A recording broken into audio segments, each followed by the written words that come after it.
Good morning, everyone. Welcome to the Asia Pacific Mayors Academy, Module 3. Thank you all for joining, and I'd like to hand over to our facilitator, Fernando. Hello, everybody. Welcome to Module 3. Today, we are gonna start a two sessions module. So Module 3, which deal on sustainable urban and territorial planning, will happen today and in the following 2 weeks, in which we are gonna explore how local governments can accelerate the implementation of the SDGs through urban and territorial planning, focusing both on the VLR movement, stakeholder engagement, and compact city development. Also, please let me introduce my colleague, Professor Yichao Yang from the University of Oregon, who is co-leading this module with me. So please, Yichao. Thank you, Fernando. Hello, everyone. My name is Yichao Yang. I'm a professor at University of Oregon. Just as Fernando just introduced, I will be co-leading and facilitating this session with Fernando. Thank you. Okay, so next slide, please. Just some housekeeping reminders before we introduce. So first, all participants are requested to change their name, including your institution or country, municipality name, and your name. Majors, please, we would really encourage to keep your video on during the module. Also, as a general rule, if you are not speaking, try to put your microphones on mute to avoid noise and avoid distractions. So if you wish to speak, click the raise hand button, at the bottom of your screen, and also the moderators, either Icha or I or any other moderator, will give you the word. And finally, if you have any comments or questions, you can always write in the chat bot. So please, you can, if anything, you don't need to wait for the end. You can also start, just write anything in the chat, and the person that it's addressed will reply to you. So I think if this is clear, we have 3 hours ahead of us. So without further ado, let me introduce our next speaker. So please, next slide.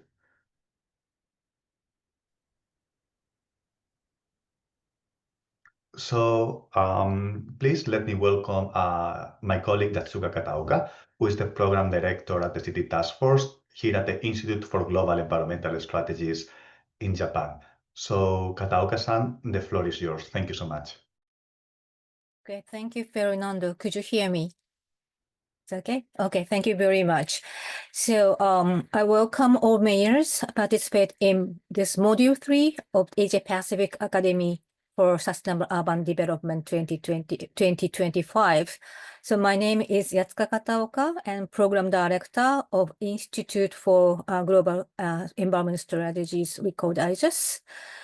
So I, on behalf of the Academy's partner institute, I welcome all the mayors again. And then the Mayors Academy started in April, and we have completed 2 modules already. Module 1 provided an overview of the objective of the Mayors Academy and introduced mayors and partner institutes, and the key global agenda and trends on urban sustainable development. This emphasized the importance of local actions to achieve global objectives.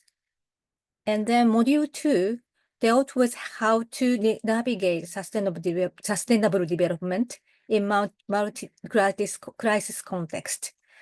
This emphasized the needs for synergetic solutions to implement local sustainable development. And this 3rd module focuses on urban and territorial planning. It focuses on exploring how urban planning can help you articulate sustainable solutions. And then these 2 partners leading of this module, which is IGES, led by Fernando, and then the APRU, and the University of Oregon, Professor Yichao Yang, who welcomed you before. And then as Fernando said, this module focus on several topics like the voluntary local reviews, we call the VLRs, and how they help you articulate works on sustainable development and stakeholder engagement and its importance, and the compact city development. I hope everybody enjoy this module. So, and then having said that, today we welcome new mayors. So, Fernando, is it okay for me to introduce new mayors now? Yes, please go ahead. Okay. Thank you very much. So today we welcome a few mayors who joined Academy from this module due to their prior commitments. So first, I would like to welcome the Mayor Alfred Scolo II, the Mayor of Del Carmen, Philippines. So Mayor Colo, are you there? Yes, I am here. Okay, thank you Pleasure to very meet everyone. Yeah, please see that. Could you say a few words for the and then like the explaining your motivation participating in this module and or specific aspect you want to you are most fascinating or some biggest foreign challenges. So the Mr. Mayor Colo, floor is yours. Yeah, again, good morning and thank you so much for the acceptance to be part of the Asia Pacific Mayors Academy. I am truly honored to be part of this cohort. I have been mayor for the past 15 years of Del Carmen, and I had a new mandate just 2 weeks ago for another 3 years.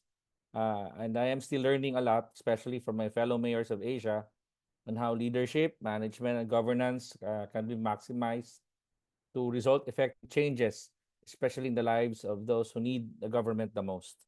I believe it is in platforms like Asia Pacific Mayors Academy that you feel that you are not alone in this pursuit of progressive local governance versus notions of corruptions amongst local governments.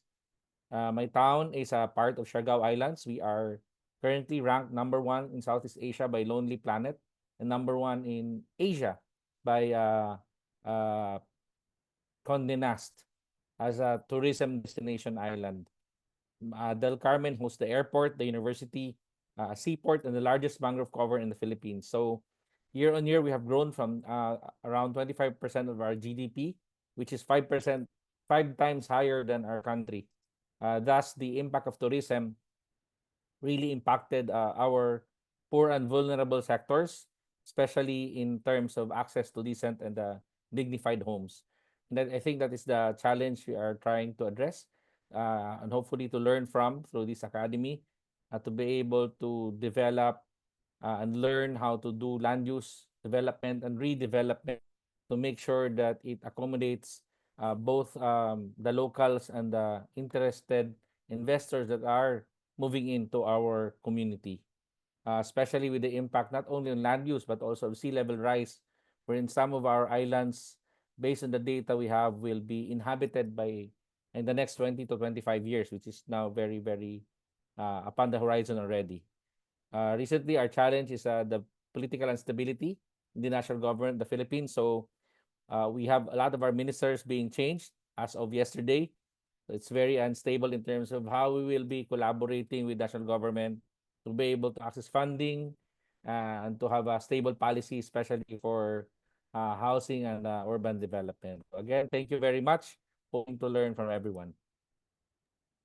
Thank you very much, Mayor Colo. This is very inspiring, and also you mentioned very important points which the other mayors may share, and then allow from this module. So thank you very much again, and then I welcome you to participate in this module. So thank you very much, Mayor.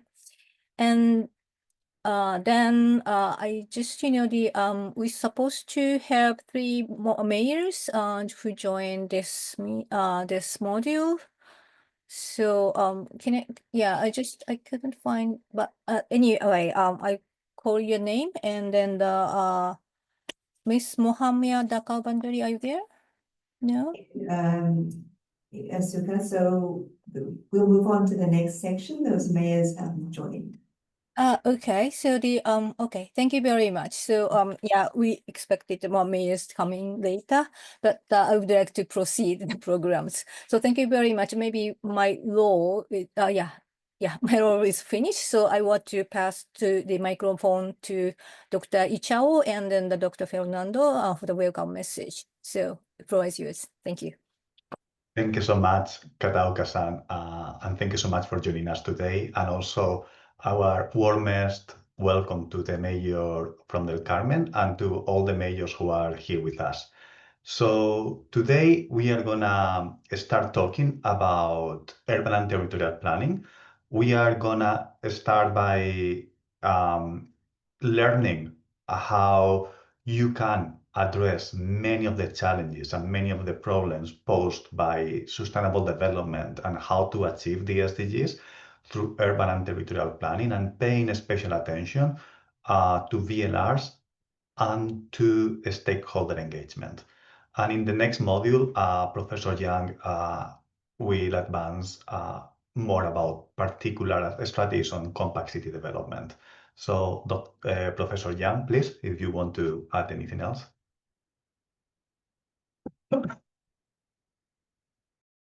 Mute. Great. Honorable mayors, and it's a great pleasure and an honor to be here today to co-lead and facilitate this session with Dr. Fernando. Just as he mentioned, our objective for this module, which is divided into two parts, and module 3.A take place today, and module 3.B will take place 2 weeks from today.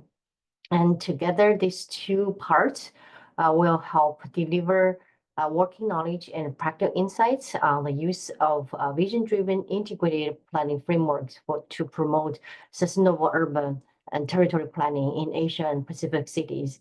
And what we aspire to provide support to developing those transformative approaches that aid in achievement of the 2030 agenda. And one of the important goal of integrating SDG with urban and territory planning is to support the localization of SDG and voluntary local review as a tool and to support that process can be integrated into urban territory planning and also can greatly benefit the effectiveness and efficiency of sustainable urban territory planning.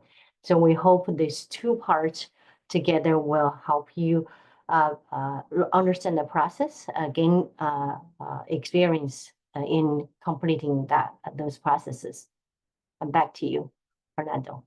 Thank you so much, Professor Yang. So I think now, before going through the structure of today's module, we are going to have a group photo session. So please turn on your camera, put on your best smile. I think someone is going to do it. So please, if the person taking the picture can guide us through the process. Okay, so please turn on your camera. 1, 2, 3. And don't mark. 1, 2, 3. Thank you so much. Okay, that's fantastic. So thank you so much for taking the picture. And let's go to the next slide and briefly see what's today's schedule. So first, we are going to have 2 inspiring presentations, one by Jakarta and one by Malé City, or the experience with voluntary local reviews. Then we will reflect on topic, and it's your time, honorable mayors, to present your homework. I hope you all submitted your homework and you will have take the stage with having a short presentation in which you talk about your challenge and you talk about what is the key problem you want to address through the initiative you are going to be developing for this year's academy. Then I will be making a very brief presentation on voluntary local reviews, building up on the content that we have seen both in Module 1 and Module 2, and focusing on the 3 stages of how VLRs can help you to localize, implement, and follow up and review the SDGs.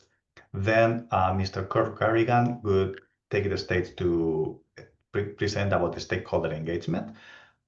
We will have a short coffee break, and finally we will conclude with an exercise on stakeholder engagement. We will move back to our Miro board to discuss and have two small groups, and finalize by introducing module 3 and giving you more homework. So this will continue for the rest of the 6 modules.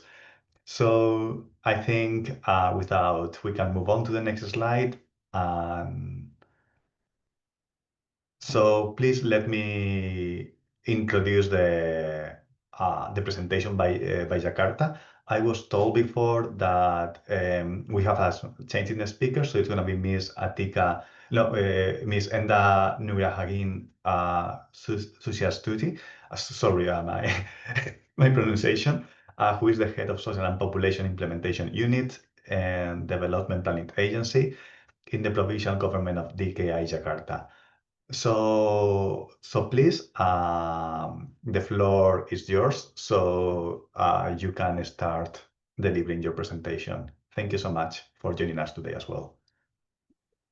Thank you for the opportunity. First of all,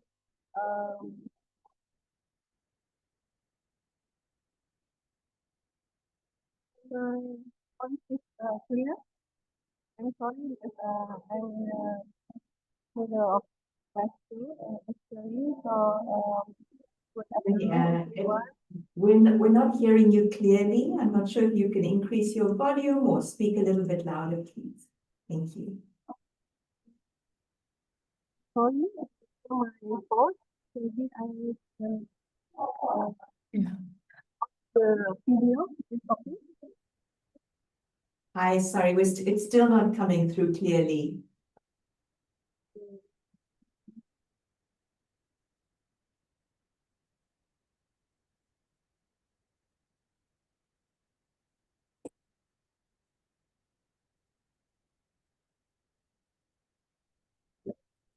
Oh, then my voice is still. Yes, that's much better. Thank you. Please continue. Okay, thank you. First of all, I want to say apologize to everyone that I'm replacing Mrs. Atika, who suddenly could not attend the presentation about Jakarta VLR. So I will be present about Jakarta's experience in developing the voluntary local review.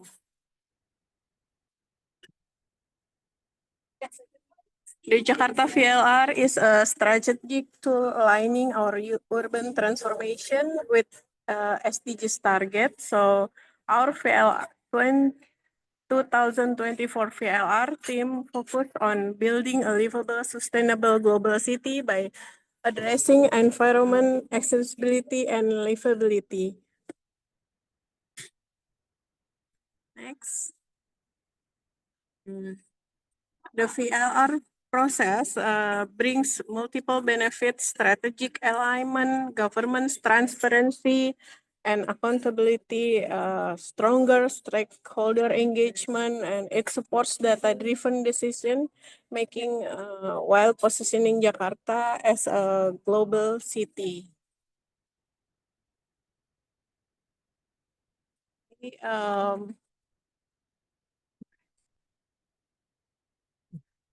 We can observe that the planning hierarchy for sustainable development goals in Jakarta province integrate with special plans, development plans, and SDGs action plans from the national to the regional level. So it's important to us to note that the regional SDGs action plan is closely linked with the regional midterm development plan, ensuring that the SDGs implementation align with regional development priorities. While voluntary local review do not hold official status in formal urban planning process, their role as a tool for reflection on action already planned, so within a local action plan, is incredibly significant.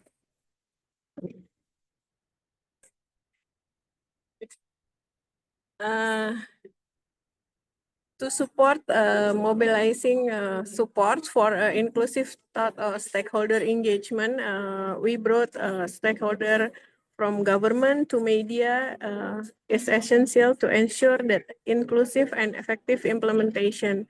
So we collaborate across sectors for data collection, research collaboration, and program delivery. This is our stakeholder from government, and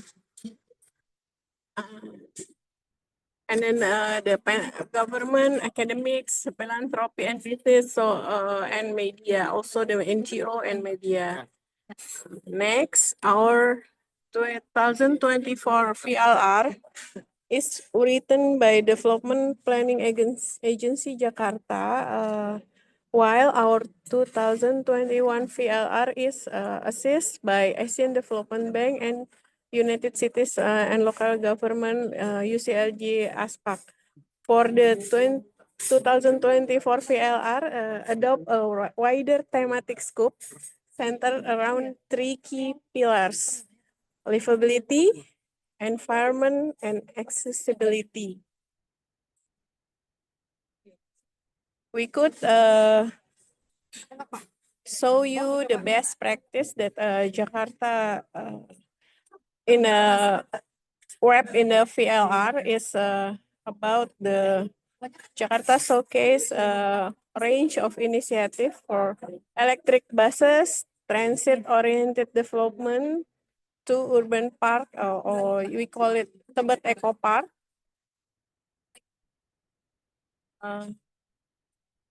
This example reflect our 3 key pillars: livability, environment, and accessibility.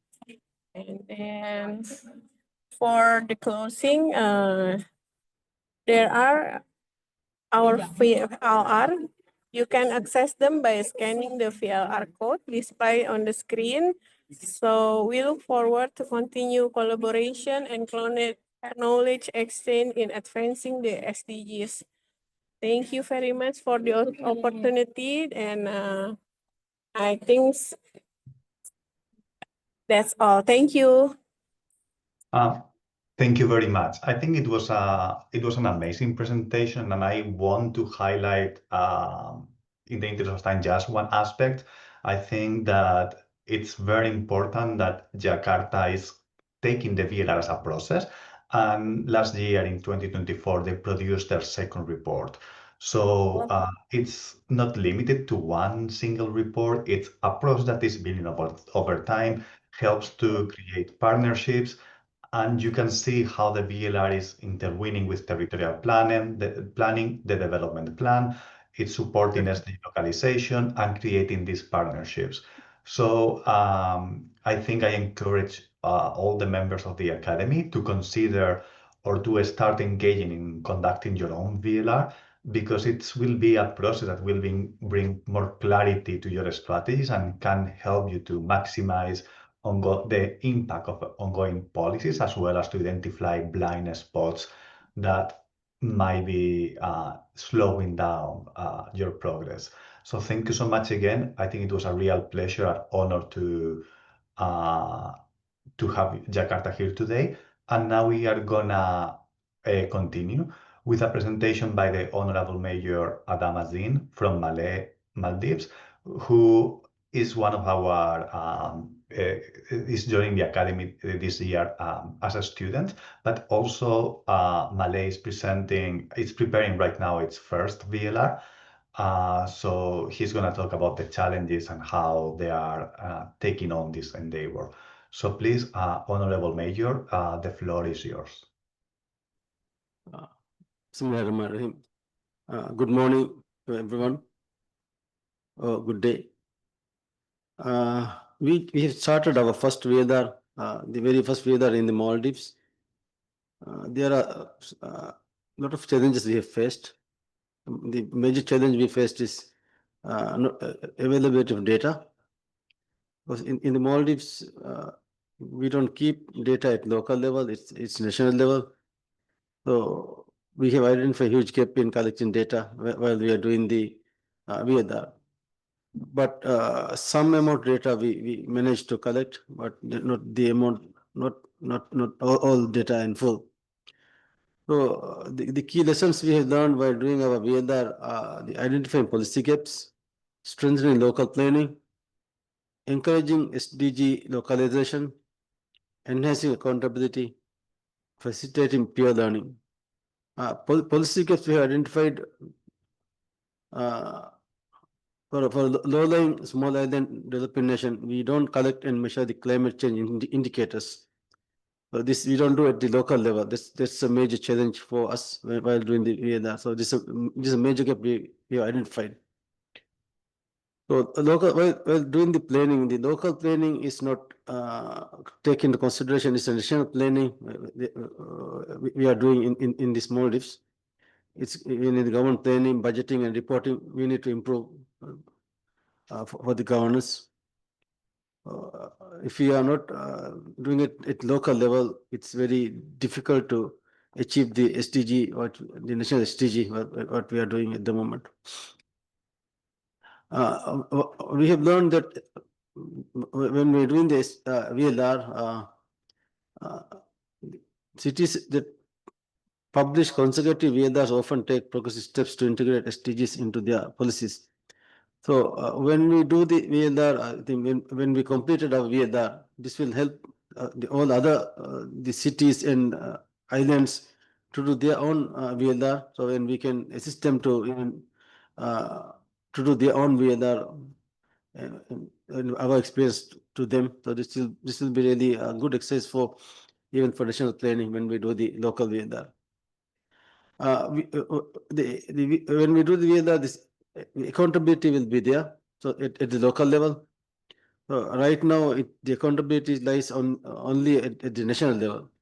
So this is one of the very major gap we have identified when we started doing the VLR. And we gathered so many stakeholders when we started the VLR. So this has assisted so many institutions, ministries, and even some of our cities. We have discussed so many things when we started doing the VLR.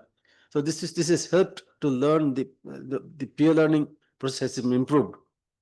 So this is a very good access for us while when we started doing the VLR. So this we even at this Ministry of Finance level, even the planning ministry level, and other relevant ministries has already discussed with us so many things, but still the challenge of getting the data is there.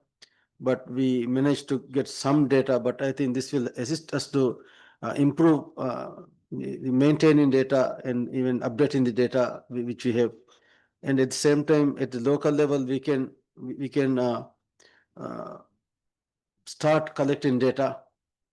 So then this will help to improve the national planning and budgeting process, and also to learn how we can improve the city planning as well. Yeah.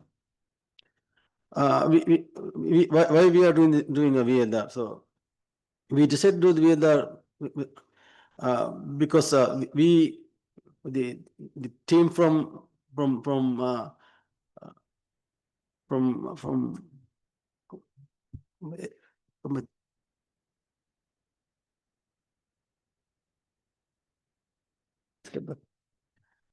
ESCAP, they approach us and they have explained to us the benefits of doing a VLR for the city. So that's why they really convinced me that doing a VLR will be really beneficial for the Mali city and for the entire country. And being the 40%, we are managing 40% of population in Mali city. So when we do the VLR, this will really help the other cities, even other local islands, to integrate the SDG to their development plan. So this is the major reason we decided to do this. But we know the challenges are there, but we are slowly overcoming the challenges, and we have started doing the first draft. The write-up started by the team. So we expected it to be completed within few days, yeah.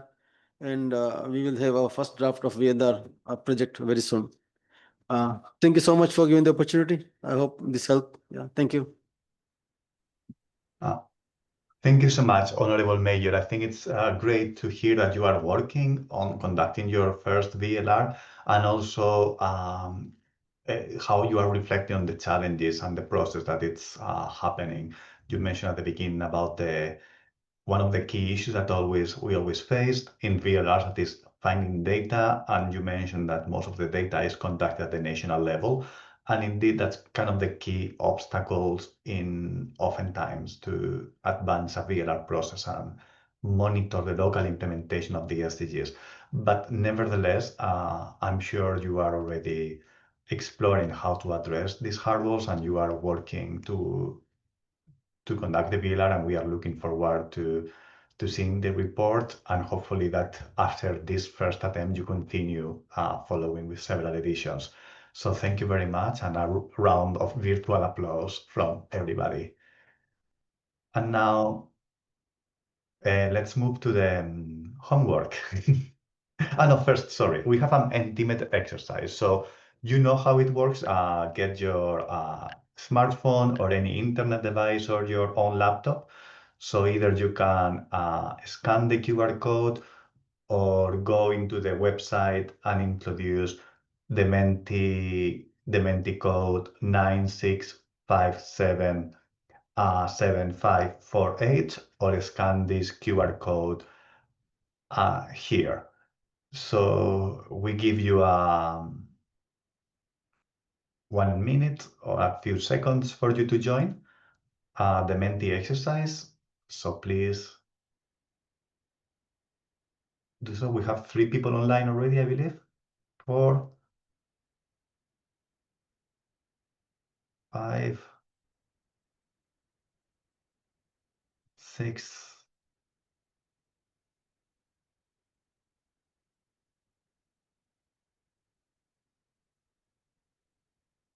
Okay, I think, shall we move on to the next slide? So first, the first question, do you actively engage with stakeholders? We have 3 answers: yes, no, and sometimes. So please answer to what is the situation in your city and in your administration, whether you actively engage with the stakeholders, oftentimes, no, or sometimes. So we can see 7 out of the 17 possible responses have already been emitted. And yes, we have 6 with yes and 2 with sometimes. So please, we still have around half of the people that has joined the Mentimeter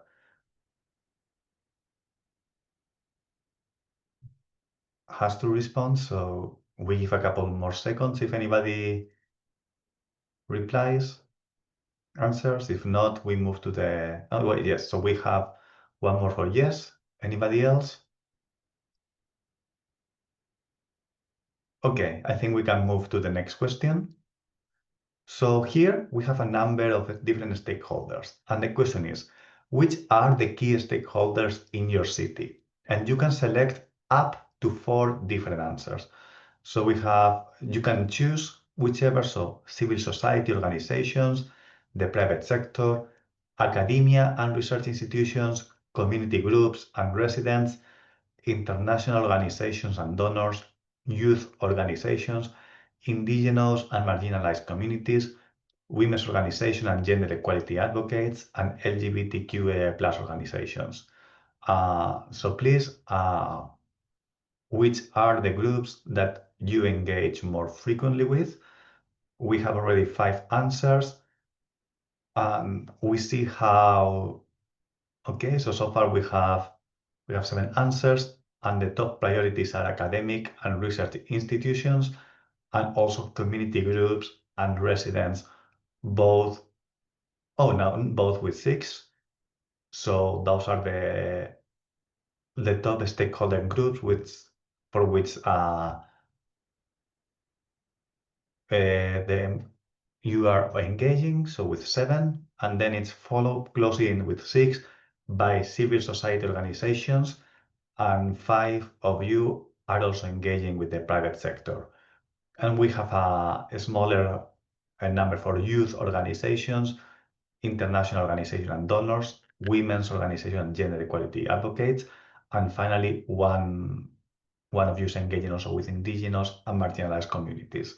But it's good to see how both academic and research institutions and community groups are being well regarded about you, and also like can help you to hopefully implement evidence-based policies and help you to advance your sustainable development strategies.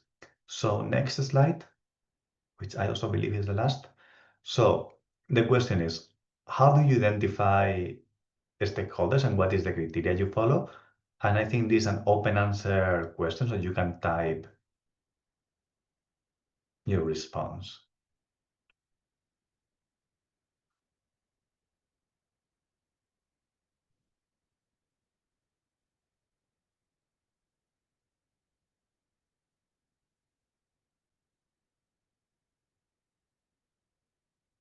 So you need a short response, you can think and type.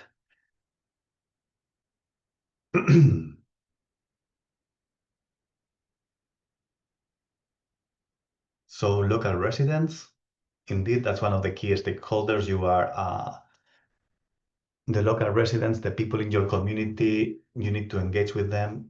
Business interests, so that's also important because you need to work with the private sector, contacting from the planning ministry, approaching government cities based on the issues that the city face and choose the stakeholders involved in. That's always important. You need to see who are affected by the decision or by the policy and the problem and reach out to them. So again, this depends according to the sectoral needs. So that will show that you are thinking of depending which are the key initiatives. You need to reach to different peoples and find different criteria to identify stakeholders, local universities. We already talked about the importance that you are giving in this last poll to research institutions. So based on the problem is similar, create a mapping of the priority and secondary stakeholders, important stakeholders, local resident vulnerability, sectoral representation.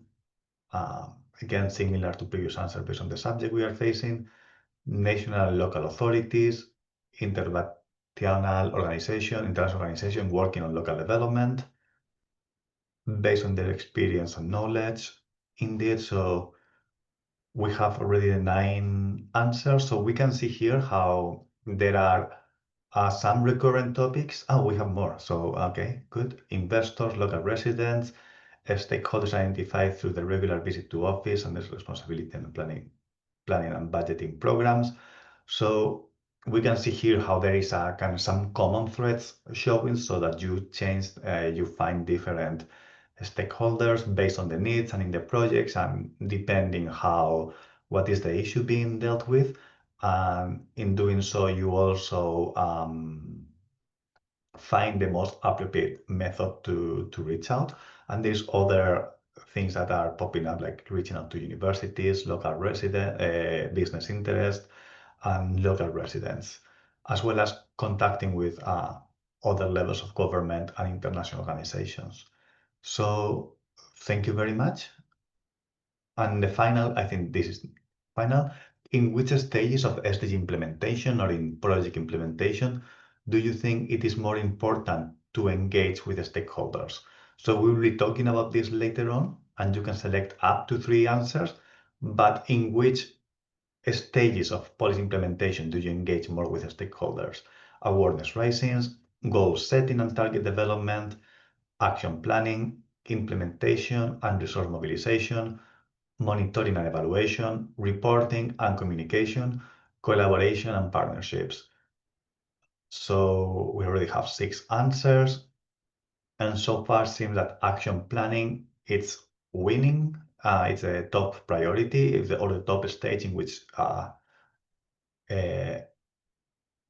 you are engaging with stakeholders, so you are engaging more with the stakeholders, it keeps growing. So when you are actually planning for action and you are preparing to implement the policies, but also we can see that for other options, awareness raising, goal setting and development, implementation and resource mobilization, and monitoring and evaluation are also critical stages in which you decide, in which you engage with the stakeholders. So, but it seems that one answer is left, but it seems that action planning is clearly the stage in which you are engaging the most with your stakeholders, with 9 possible answers. So thank you very much. I think this is the last slide, so we can move on to your presentation, and I hope this helped you to break the ice and help you to rethink about the stakeholder engagement before our presentation by Mr. Kurt Gargan. So now we are gonna go to give you the floor, and you are gonna start preparing the homework for Module 3A. You remember, just a quick recap, throughout the academy, you are gonna develop an initiative.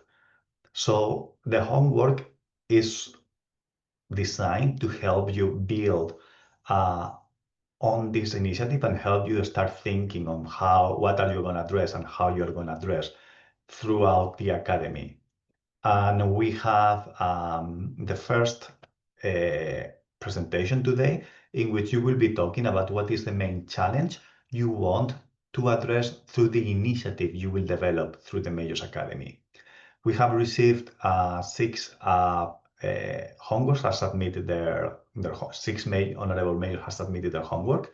So this is the order of presentation, so please be ready. We are gonna start with in Aruba, Mr. Kedar Bandari. So please, if you can turn on your camera and speak. I mean, I cannot see all the cameras. So, Honorable Mayor, the floor is yours.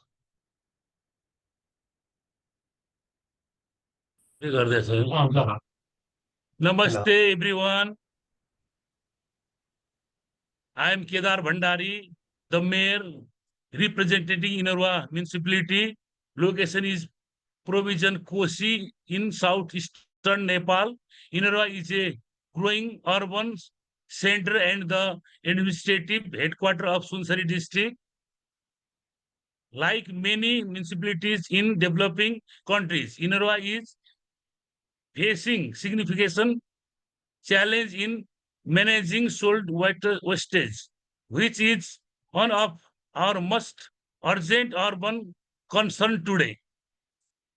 We are identify the following key challenges that need immediate action.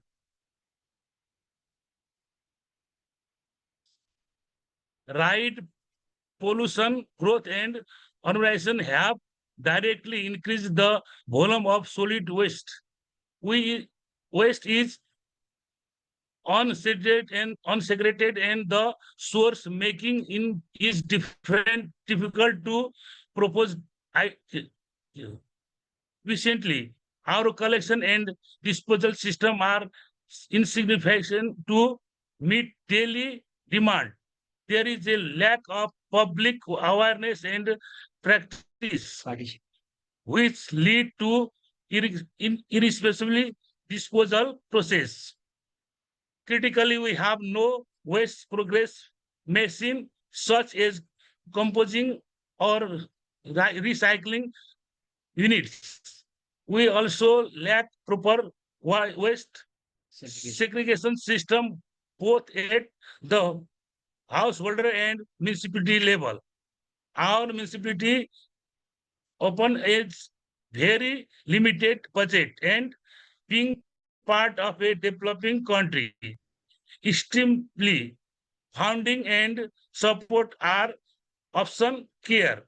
Finally, we have minimal technical capacity to improvement, long-term sustainable waste management staggers.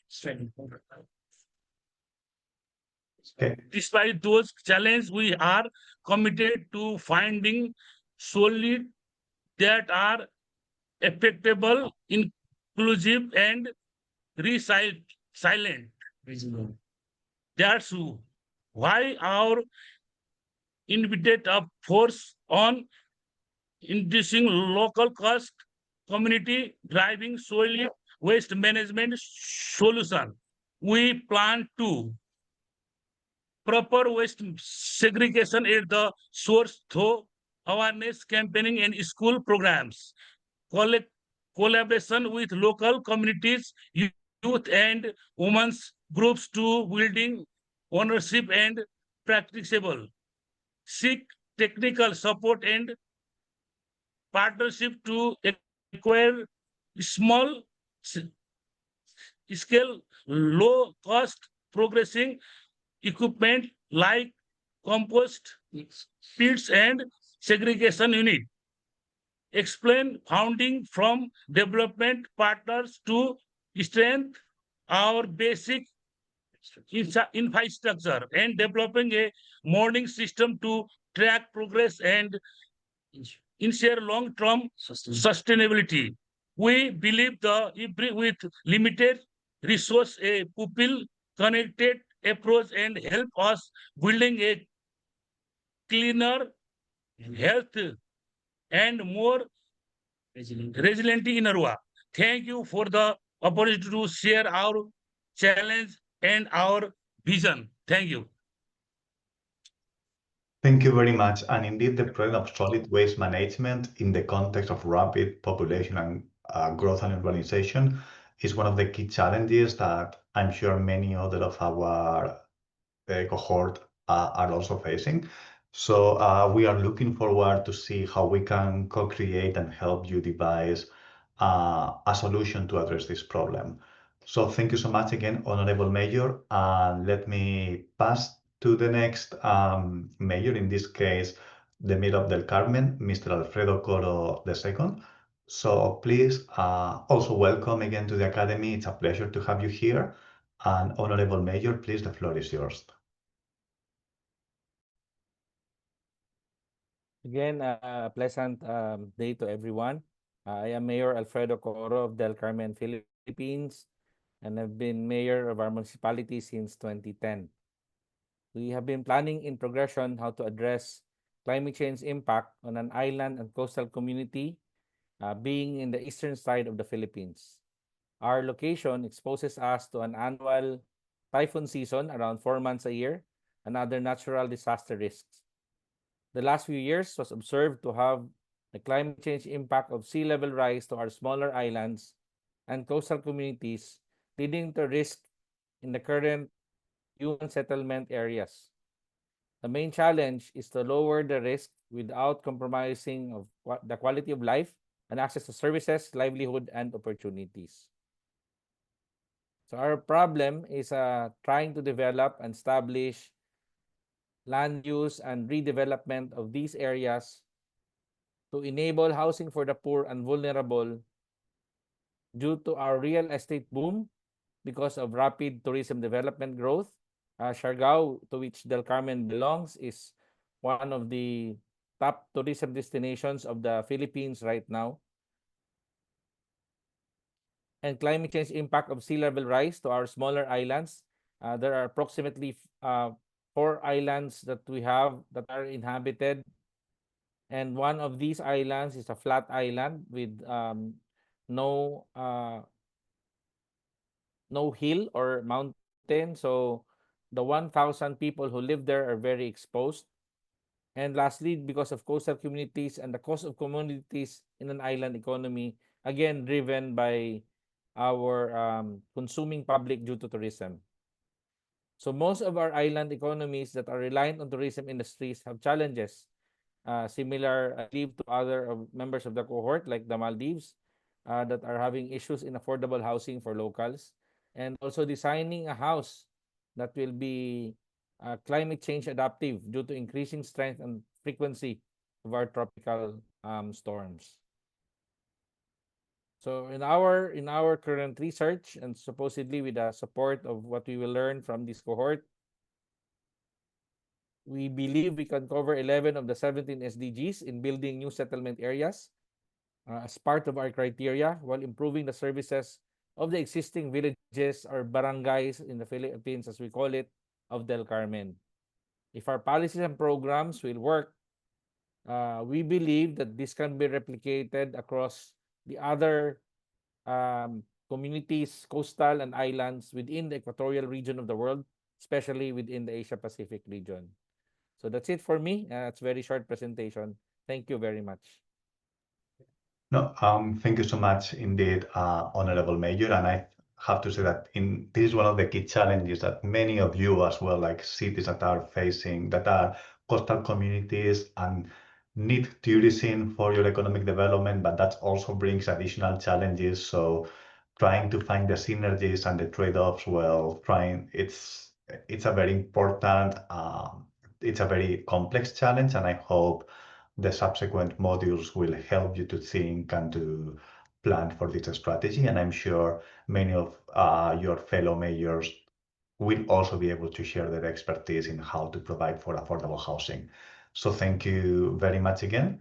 And now, let me see, the next mayor we have is from Indonesia, in Banda Aceh, Ms. Elisa Saudin Gama, who has also submitted the homework. So, Honorable Mayor, please, the floor is yours. Thank you so much again. Thank you very much. Assalamualaikum warahmatullahi wabarakatuh. Good morning, everyone. Lecture. Let me present my homework about urban flooding and waterlogging in the city Banda Aceh, Indonesia. Flooding and waterlogging are still pressing issues the city has to deal with. The city experiences high rainfall throughout the year, especially during the wet season, October and December, and frankly overwhelmed the city's capacity to drain water. Coupled with the inadequate city's drainage system, the drainage system might be closed or undersized, causing water to overflow in the streets. The change in land use pattern also contribute significantly to the issue. The conversion of several green open space into building increases surface runoff and reduce absorption. Some areas like Lampulo, Punge, and Simpang Surabaya are naturally lower in elevation and more prone to inundation. In coastal neighborhoods, flooding is worse by sea the level rise of tidal surges. The flooding and waterlogging have disrupted daily activities, transportation is held, and business activities are affected. Infrastructures are damaged, such as road, public facilities, and schools. Economic loss occurred from the health, local businesses, street vendors, and traditional market, not to mention the increasing risk of public health issues. Now, I will discuss how our drainage system often get clogged due to the combination of environmental, infrastructure, and human-related factors. There's a breakdown of the main cause of clogged drainage system. First, it comes from solid waste accumulation as a result of improper garbage disposal. Many residents threw plastic bag bottles, food wrappers, and other waste directly into drains. The behavior has to stop. With the proper education and improvement of public awareness, organic debris from the soil can accumulate, especially during the rain season or in area with many trees construction, waste like sand, cement, gravel, and debris from construction site often end up in drainage channel due to poor site management. Sedimentation and erosion contribute to issue soil erosion, especially in areas with the little vegetation, cover or steep slope, can cause sediment build up inside the drains. Carefully considering all the matters, I consider the adoption of sustainable urban stormwater design. The concept will reduce runoff volume and peak flow, improve water quality before discharge, recharge groundwater, enhance urban biodiversity and livability, and prevent urban flooding. Key features to develop are utilization or permeable pavement allowing water, infiltration into the ground, biowells and rain garden for the filtering and slowing runoff using vegetation, green roof with absorbed rainwater and reduce the head island effect retention and detention pond for temporary storing or slowing runoff. In parallel, I will improve the people collaboration for better waste disposal and building permit to reduce the risk of sewage clogging. The green open space must be priorities to ensure larger retention area. That's all my presentation. Please feel free to give your opinion and suggestion. Thank you very much. Thank you very much. I think this is a very important challenge, and I think it also relates to the previous challenge in that the effects of climate change might worsen because we might have more unpredicted strong storms and rainfall that will probably worsen or it's likely to worsen urban flooding and the issues you are trying to deal. But it's important to see that you are already considering how by implementing sustainable urban stormwater design, you might have an entry point to start addressing this challenge. And this is something that we are going to keep developing through the academy and in subsequent weeks. So it's good that you have a clear and well-defined problem. So this creates a good foundation for following examples and for the following homeworks. So I hope we can all together come to find a way that we can address these very important problems, really like you mentioned, specific communities in Lampulo, Punj, and Simpang, Surabaya that are especially addressed. So thank you so much for sharing with us. Thank you, Mr. Fernando. Thank you so much. So now we are going to the next mayor in Cambodia, in Kampong Cham, Mr. Hing Pornier. So sorry for my pronunciation of names. So thank you so much, Honorable Mayor. The floor is yours. Yes. Thank you so much, Fernando. I would like to say about the challenge in Kampong Cham municipality is about the waste management. Actually, there are many challenges in our city, but I just choose one of them is the waste management. And I just want to tell about the story that the citizen, they want the best waste management system. And there are three stakeholders. The first one is about the citizen. Second one is about the company, private company who collects the waste from the city. And the third one is about the municipality. Citizen demand for like better waste management. And the company, they request for citizen to connect for the waste management first and pay first. That's why they can provide the best waste management system.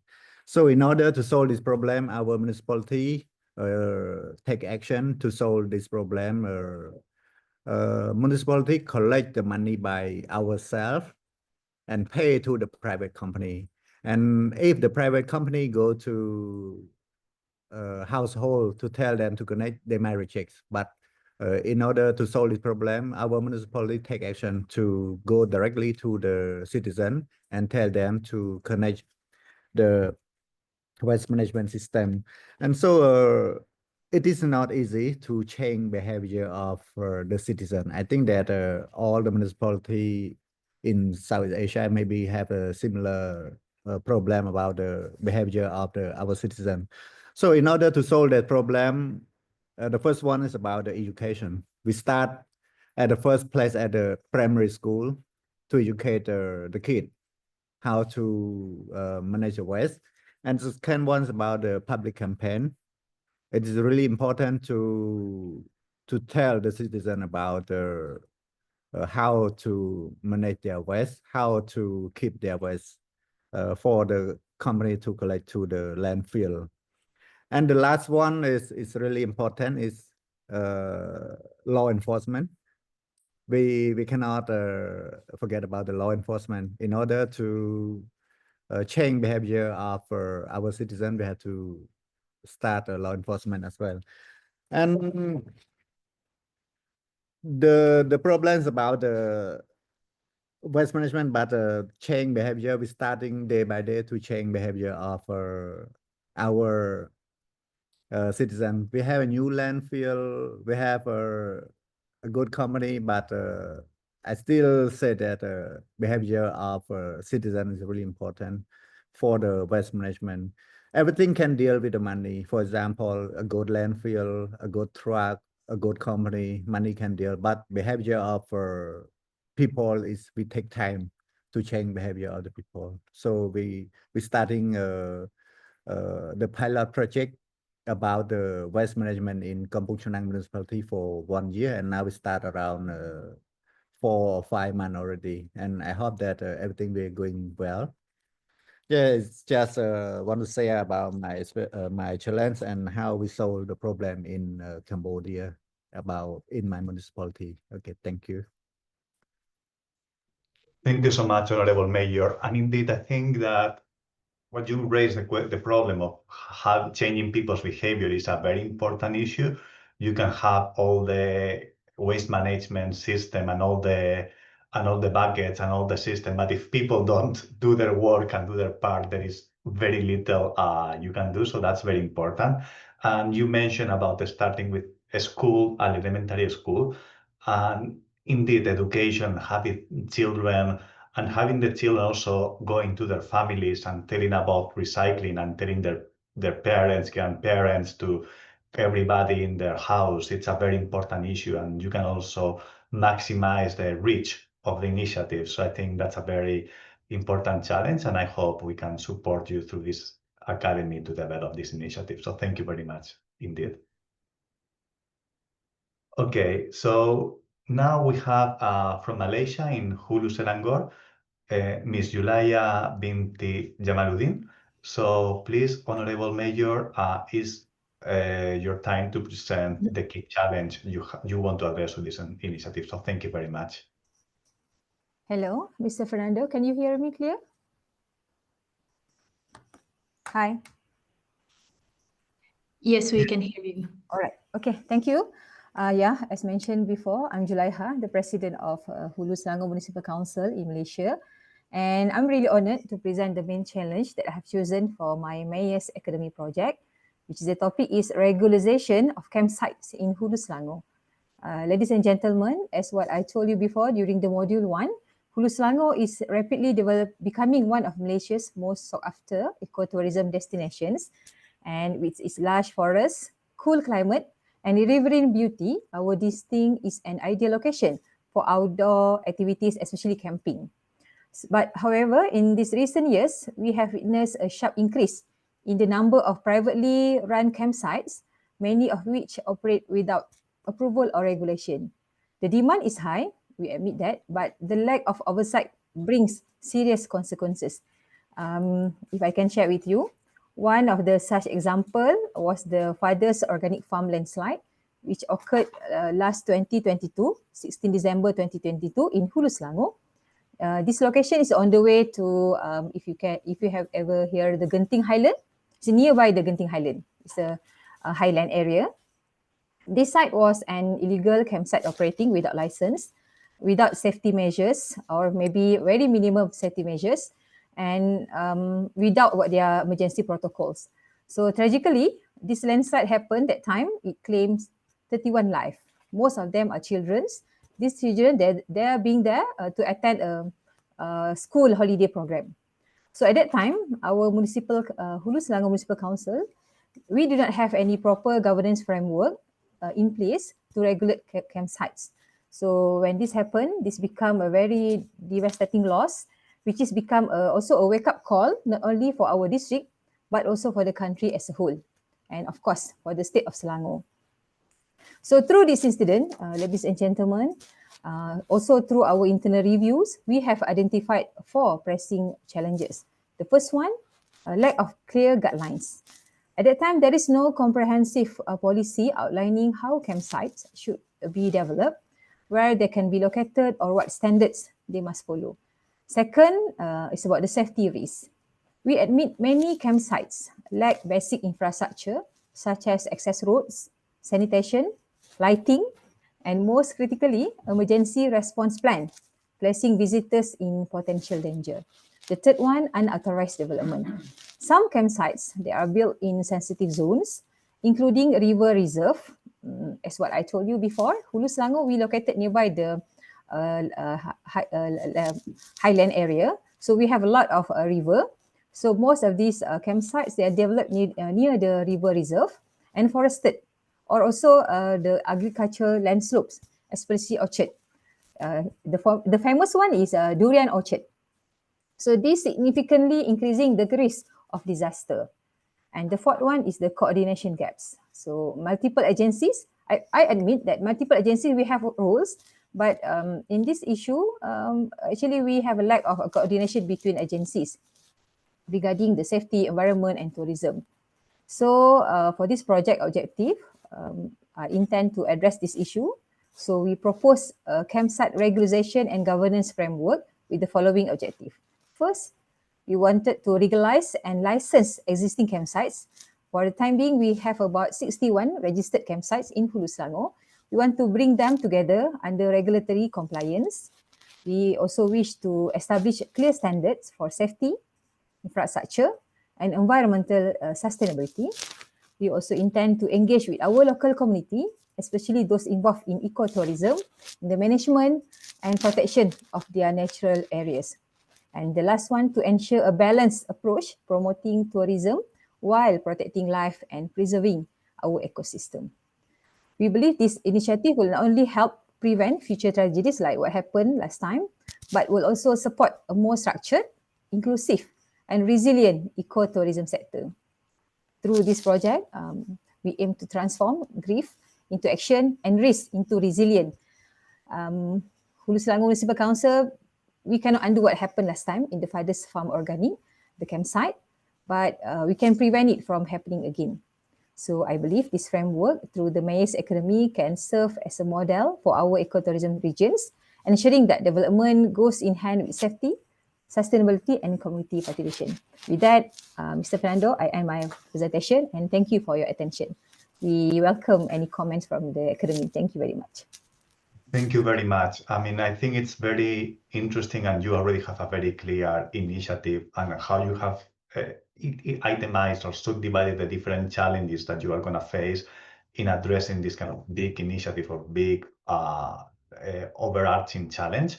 And we see here again the topic of ecotourism and tourism, of how the different challenges that brings is bringing economic development to your city, and is bringing tourist people and their income and their expenses, but this also creates an additional number of challenges, so the need to balance both.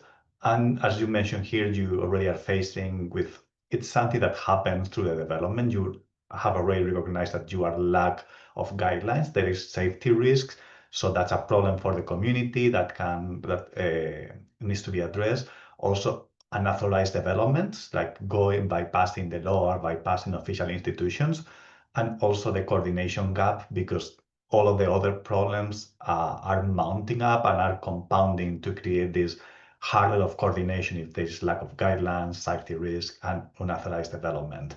So I think you have a clear challenge, and I hope that through the rest of the academy and the modules, we can start building up and trying to find an effective solution, so hopefully you can implement in the coming years. So thank you very much for sharing. It was a pleasure. Thank you very much. Yes. Thank you very much. And now we are going to move to Maldives, to Male City, which I think I read before the mayor had to leave, but one of his staff will be presenting in his name, if I am correct.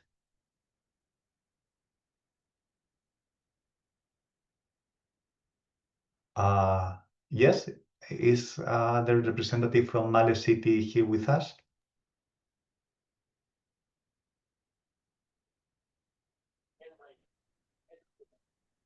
Hello? Hello, can you hear Okay, me? hello. Now yes, now yes. Hello, thank you so much. You can Yeah. present. Yes, thank you.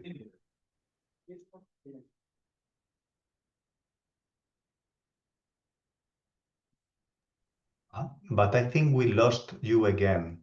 Good morning. Good morning. Yes, please go I'm ahead. joining on behalf of Mayor Adam Azim because he had to leave on another commitment. So, but I'll be presenting the homework he has done about the challenges we are facing in Male City. So we had a lot of issues that we wanted to address as this will be the big project. So some of the areas we were going to focus for traffic congestion and waste management and flooding. So from that, we are still brainstorming on which one we'll decide to do in the final project. So in this homework, he decided to take about the flooding in Male City because we are a very low-lying island with a lot of climate vulnerabilities. So it is said that we'll be the first people to be affected by climate change. So even though we are small and we might not make a difference, there are things we can do to mitigate climate change, address the challenges we face as a city to be more resilient. So due to sea level rise and extreme weathers, now it is very unpredictable on how the rain and the weather is. Mostly when it rains a lot in Male City, it gets flooded, and we have been having this issue for a long time uh, due to unmanaged urban planning and overcapacity of people and congestion in the city. Every time it rains, we face flooding in the streets, and all the houses get affected because of this. So the cause is very clear. It is because of global warming and the world heating up that we are facing unpredictable weathers. Because we are in a coastal region, the effect of global warming affects us. So when the weather is unpredictable, we don't know when to get prepared for the next rain. Because every time it rains, we have to put sandbags near the houses to prevent water from entering the houses. So the effect of these rains and flooding is damaging, has a very high financial cost as well. So for possible solutions, we have identified better planning, better stormwater systems, and also the flood stormwater drain systems. To clear it, it is very difficult. So we need to find out better tactics, better machineries to clean the drain so that every time it rains, it will not flood the roads and the houses. So those are the challenges we have focused in Male City. Thank you for listening. Thank you very much. And indeed, we are seeing how global warming is adding a complete new set of challenges and problems to cities, and especially for coastal communities. The rise in sea levels will add complexity and make it to how to plan for sustainable cities and how to protect against these threats that are happening and that are needs a global response. So I hope that we can find sustainable solutions that you can actually implement in your city locally. And now we received one more presentation, in this case from Nepal, from the city of Suryodaya, and Mr. Ran Bahadur Rai will present. So, Honorable Mayor, we are looking forward to listening from you. Please, the floor is yours. Thank you so much. Thank you. Next slide, please. This is the picture of Surya municipality. Next slide. Still next.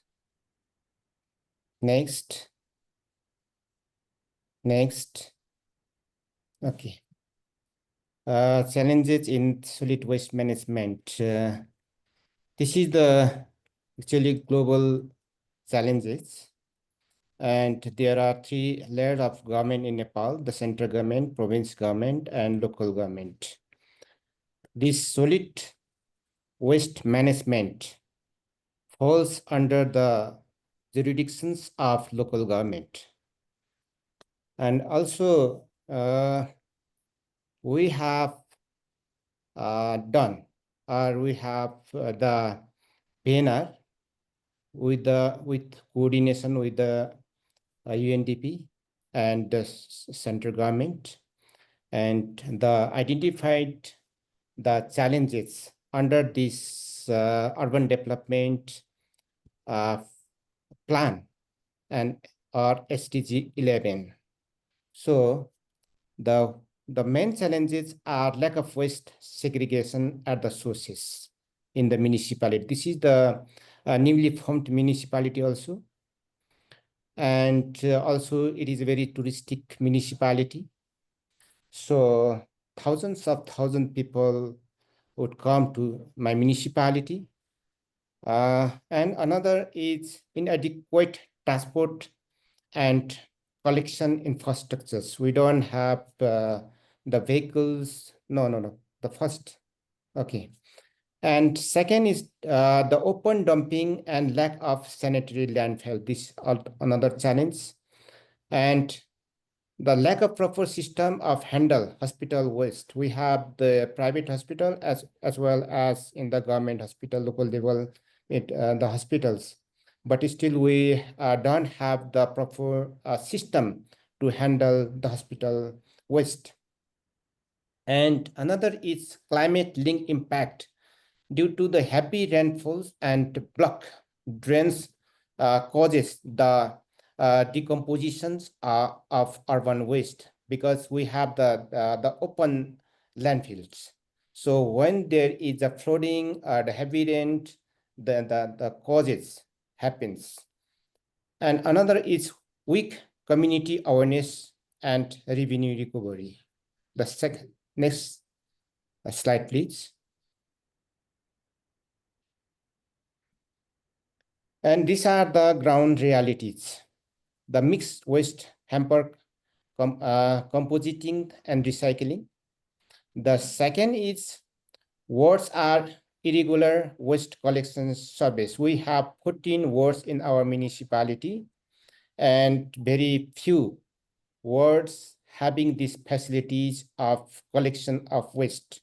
So we are giving some vehicles. We have the very limited vehicles, and the area is very big. Even the population is less in our municipality. The area is 252.52 square kilometer, very big. Maximum land is occupied by the jungles. And another is open dumping causes pollution. It is affecting to the health of the people. Also is damaging with diversities also this causing. And another hospitals lack proper waste treatment. And another is flood worsen public health and sanitations. Another slide, please. And after the BLR, we have the 5-year periodic plan in our municipality. And we are coordinating with the central government, province government, and Swiss government now to improve the this is waste management, solid waste management system. We are going to the solid waste management system in our municipality. So we have policies, we have guidelines, we have already met, and waste laws has developed in our municipality. And another is we already bought the 4 acres of land for waste, solid waste management systems. And this is, I already told that partnership with province government and Swiss cooperation or Swiss government, we have already begun it. So we have already discussed, and they have allocated the budget also. And I think within the 2 years, we have finished this project. So we are going towards green and urban, the cities, and clean city also. And launch of integrated solid waste management program. We have different types of the programs with the many stakeholders. And also we have the discussion with the other people, the government, our expert, and we have the finalized after these guidelines. Another, please, next. Then this we have made the LAPA. LAPA means local adoptions, the plan for actions. We have recently finished it, integrated into urban planning. This and also we have the local disaster risk and climate resilient plan. Also we have many streamings and supporting climate action and resilience. This is the strategic and implementation of LAPA and LDCRP. Next slide, please. So moving forwards, establishing sanitary landfill and compositing facilities. And another is introduced medical waste protocols. We have going to make it, and also we have doing the digital information system in our municipality. Also expand waste collection to all the 14 wards. We are planning to make the landfill site, sanitary landfill site in all the 14 wards, because some wards is bigger than the small city due to the due to the land. Land-wise it is very big, but population is less. But still lot of tourists used to come from the India, Bangladesh, Bhutan, and many places, because it is the area of border and totally is part of Nepal. And another is promoting segregation and compositing and recycling. This is our next plan. Next slide, please. So these are the activities, and these are the main challenges of the municipality to work for the the urban city, are making resilient cities, are making. Yeah. Thank you very much, Mr. Fernando. Yeah. Thank you very much. And indeed, it was quite informative presentation, and we can see again how some of the topics are being bringing over and over, how to manage solid waste management, as well as the additional challenges posed by climate change and like rainfall and floodings, and how to address this is something that we are going to try to work through. So hopefully we are seeing now that there is a number of themes emerging, so we can also all work together, and you can also consult with fellow mayors to see how they are addressing this issue. So it's something that we are going to work in the following modules. So thank you very much, all of you. It's thank you so much for sharing your experience and for presenting on your homework. I'm looking forward to seeing next week's presentation as well, in 2 weeks. And now, because of my poor time management skills, we're a little bit behind schedule. So I am gonna briefly present about voluntary local reviews and how they are a tool to implement the 2030 agenda. and focusing to the three distinct stages. Also, today's presentation is intended to show examples of actual VLRs and how cities are conducting the VLR process, mostly to serve as an inspiration and to show that there is not a one-size-fits-all approach to voluntary local reviews. So you need to feel empowered to embrace the diversity and the distinction and how your own local government can actually start thinking on implementing the 2030 agenda. Also, I will be brief, and I encourage to check the presentation later on to see the examples, and also feel free to reach out to me if you want to see more. So next slide, please. This is to simply try to look into the three distinct stages of SDG implementation, of how to implement the 2030 agenda.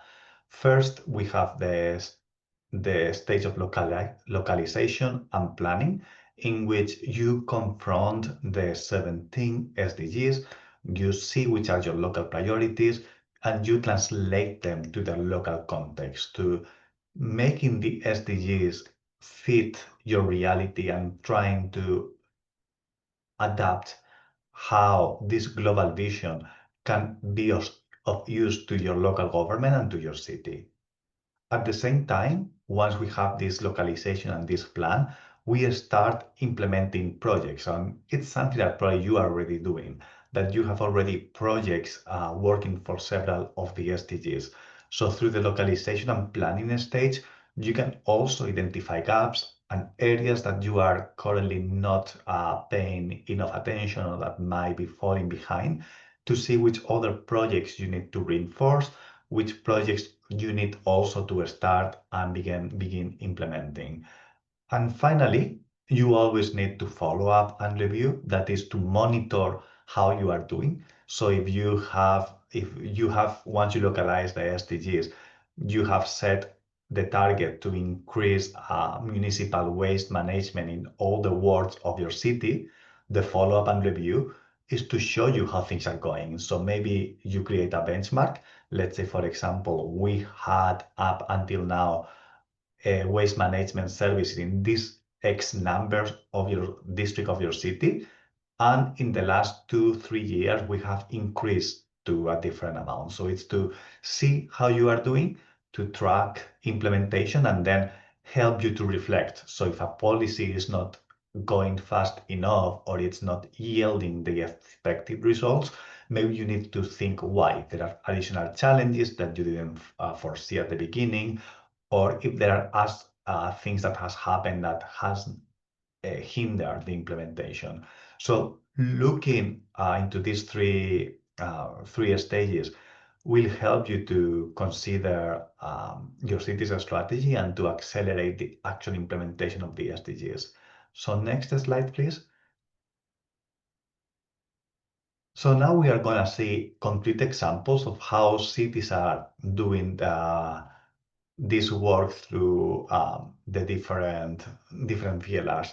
And here we can see how the city of Bonn in Germany, when thinking about how to bring the SDGs, rather than working through the SDGs one at a time, they group the SDGs around key themes. So for example, the city has a theme to improve urban mobility, which covers SDGs 3 on good health and well-being, SDG 8 on decent work, SDG 9 on infrastructure, SDG 11 on sustainable cities and communities, and SDG 12 on circular economy and clean production and consumption. So you can see how the city, in localizing the SDGs, is not just looking to one SDG specifically, but is trying to find these synergies between the SDGs, see what are the key needs of the city, and how to create this roadmap for Bond's future based on the SDGs, so the SDGs become their own, they adopt their own identity in the city. And next slide, please.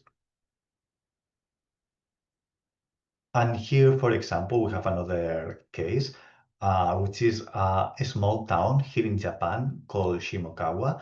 And the city, the town is less than 3,000 people. I believe it's a very small place. And they realized that the 17 SDGs, in order to make sense of them at the local level and to confront their own challenges, which in this case includes depopulation as well as extreme population aging, a need for increased economic development, etc. They transformed the 17 SDGs into the 7 Shimokawa goals. That is, they created their own goals, inspire and bring in the spirit of all the different SDGs. So for example, the first Shimokawa goal, it reads a town where people can come together to overcome challenges. And these SDGs bringing together SDG 17 on creating partnerships, SDG 1 on no poverty, and SDG 2 on no hunger. So it's trying to think and adapt and translate these 17 global goals into something that is also reflecting the local challenges as well as local capacity. So Shimokawa believed that having tackled the 17 SDGs on their own would have been too much for their municipal capacity. Again, it's a small town with less than 3,000 people, so they adapted them to the local context. Next slide. Now we are going to go in through project implementation. So quickly, it's an example of Orlando in the US, which to create this, to address SDG 7 on clean energy, they started thinking of what are the things that they can do and looking into the data for the city. So whether they have renewable energy, whether they have green buildings, the investment, and started doing concrete projects on creating a cleaner grid by fostering electrical vehicles and trying to increase sustainable energy production within the city. So you can see how you have this translation from the first stage of planning and adapting the SDG into then making this into actual projects. So next slide, please.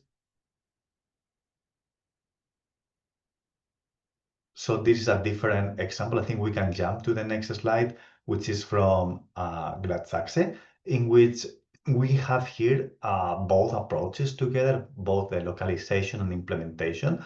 So we can see how Gladsaxe is also bringing together several SDGs, in this case, under the localized goal, business-friendly city with job growth. They create their own target, which is like, what is that we want to achieve? So how they want to become an attractive city for businesses and to foster economic growth. So this is aligning with several SDGs. First, SDG 8 on decent work and economic growth, and SDG 12 on responsible consumption and production. And then they say what are the projects that they are doing to actually bring this localized goal into fruition. So to create a holistic view, and they call this well for business, and they create kind of a more concrete plan, and you can also read through it, and you can find the VLR report on IGS website of VLRs. So next. And finally is the stage of following up and reviewing the SDGs. And this is an example from the municipality of La Paz in Bolivia. And you can see here how the city is also reflecting on the different uneven sustainable development that is happening locally. So by creating maps and seeing how the different districts of the city are all facing different levels of progress towards the SDGs.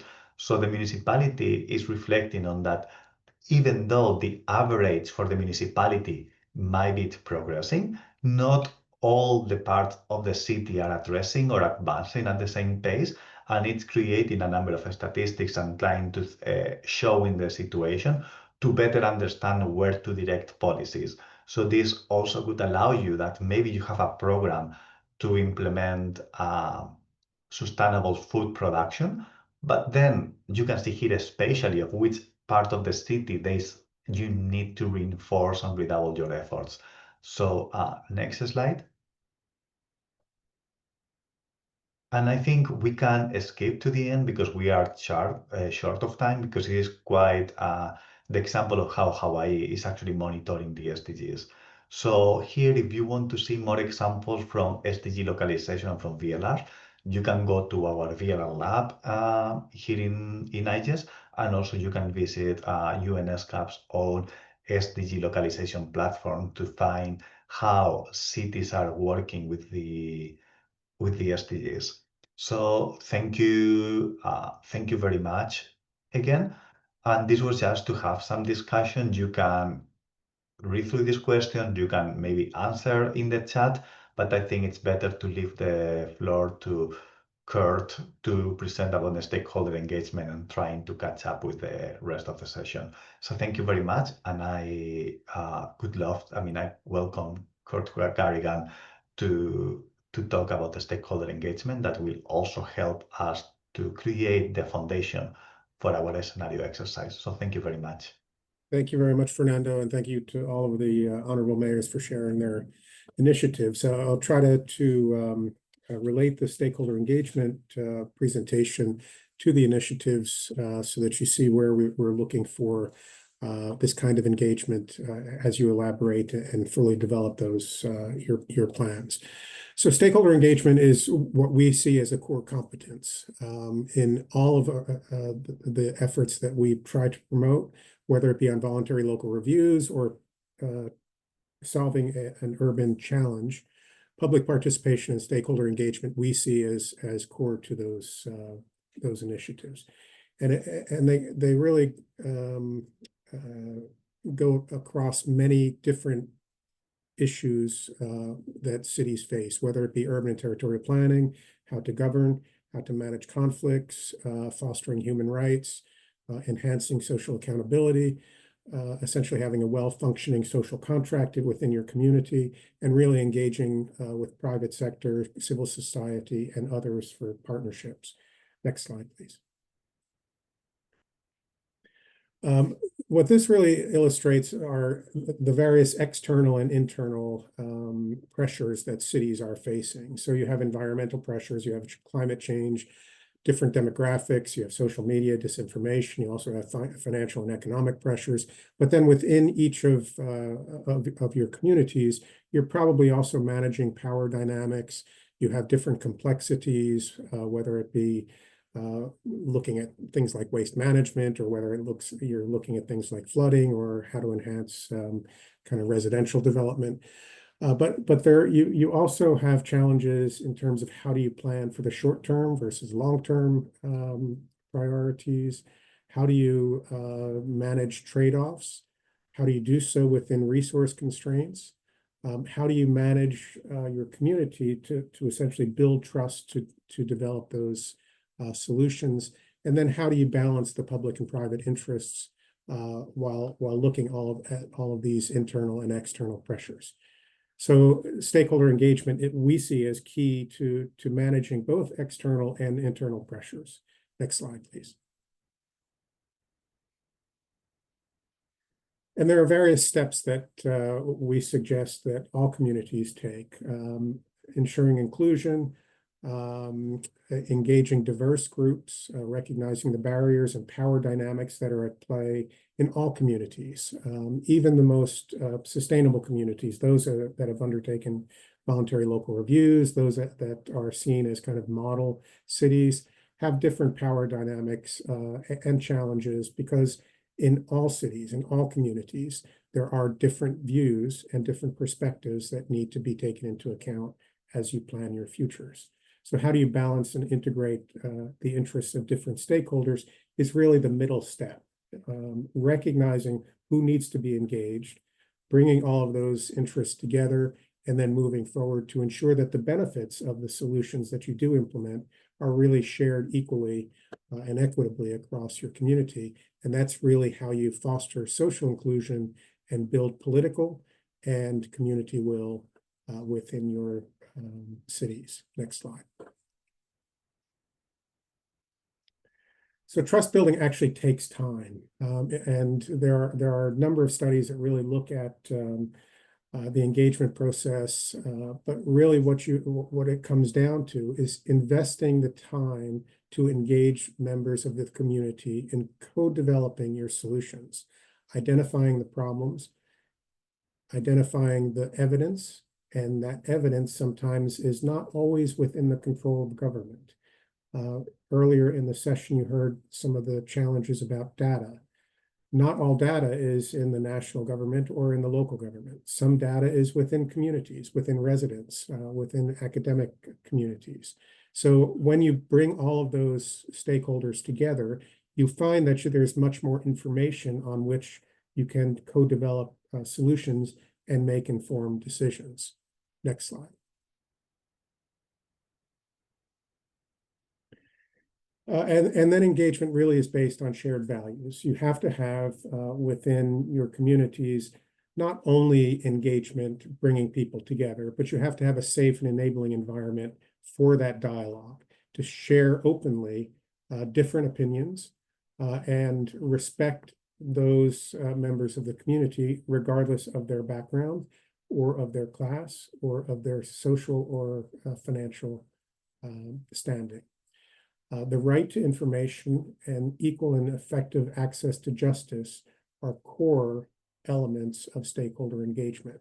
You cannot simply dismiss or decide to engage only some select groups if you are trying to make a community-informed decision or implement solutions that have benefits to the entire community. So the empowerment of rights holders is really part and parcel of the exercise of the right of participation in public affairs.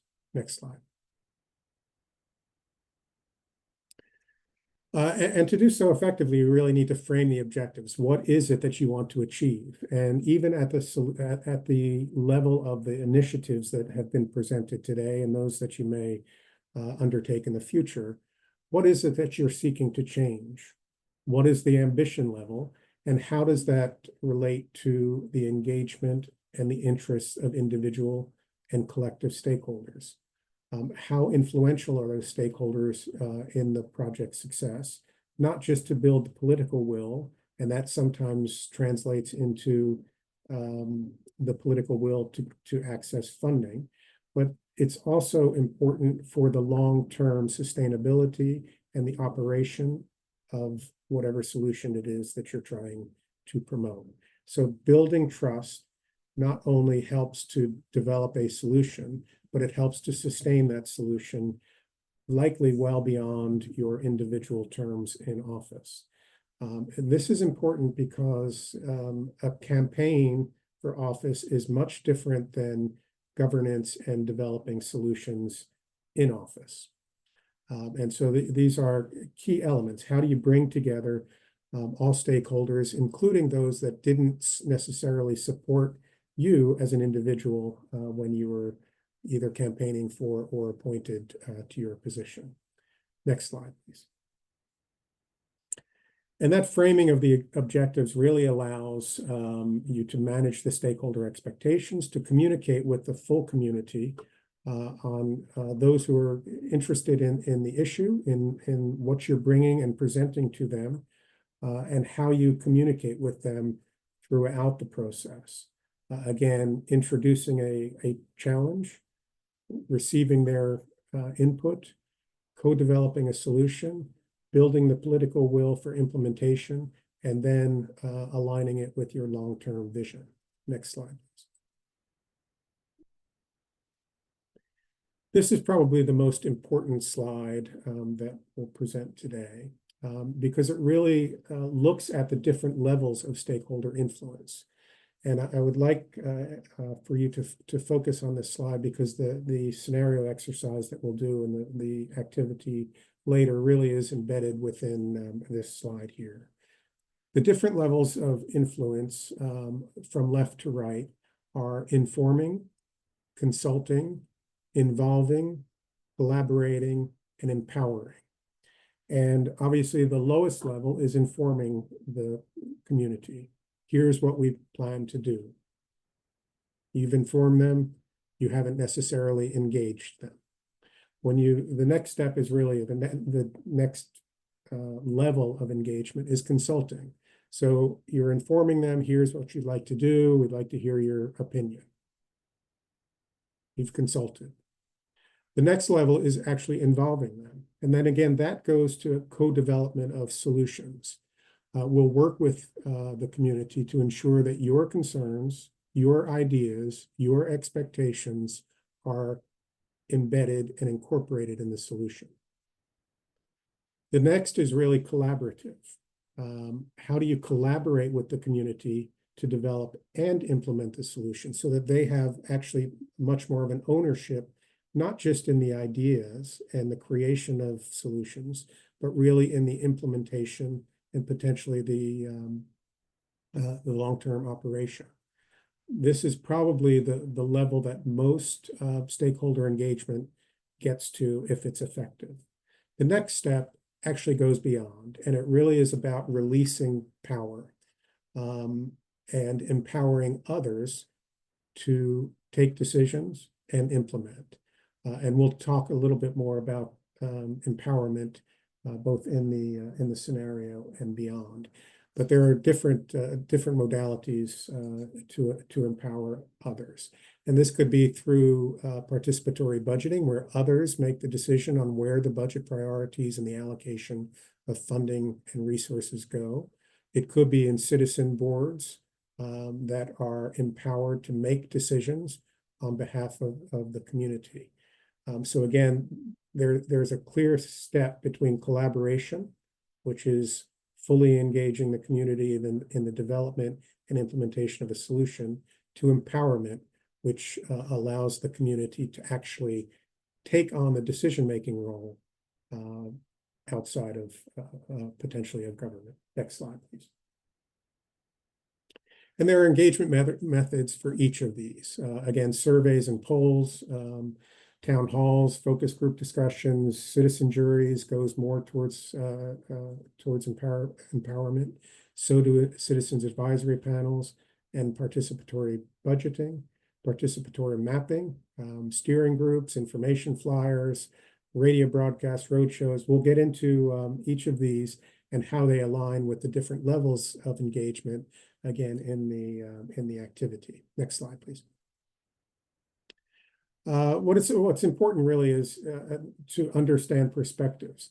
Often government leaders say people don't understand, people are not aware, people don't have the capacity to engage. But what the data shows is that the community that you're talking about sometimes feel like they have no influence. So if they feel that their voice is not being heard, then the studies show that only about 20%, 22% express trust in their leaders. On the other hand, for those who feel that they're heard, feel that their voices are actually being heard by their leaders, close to 70% express trust in those leaders. So there's a dynamic between leadership and engagement of stakeholders and constituents. And then there are different levels of trust among the kind of disaggregated groups within communities. And true leaders really take special efforts and additional efforts to engage those communities that are either vulnerable, marginalized, or often left behind. Next slide, please. So we'll go through some of this in the exercise as well, but we really hope that you will be purposeful in your engagement, inclusive in bringing your communities together, proactive in the engagement of all members of your community and all stakeholders. And stakeholders are not just citizens. They could include civil society, academia, national governments, and others as well, because that is what we indicate would be transformative if you engage effectively and take all four of these dimensions of engagement to deploy the SDGs and make progress on the 2030 agenda. Next slide.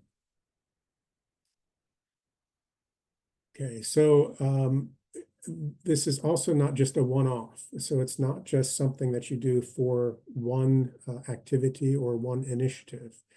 Really institutionalizing quality engagement goes across all of your initiatives and all of the community, from education to healthcare to infrastructure and many other elements of urban development and managing a city that you engage in every day. So again, the more that you engage stakeholders in governance, the more successful the solutions will be.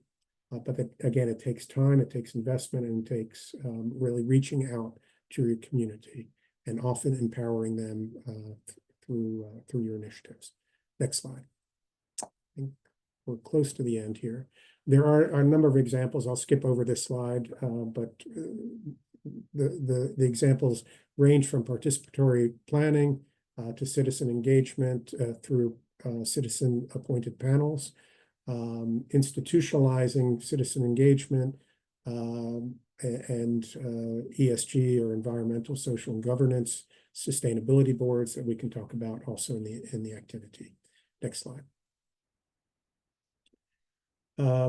Three key mechanisms. One is public access to information. In order to effectively engage, people need to be informed, but they have to have access to the same information that you will use as a leader to make those decisions.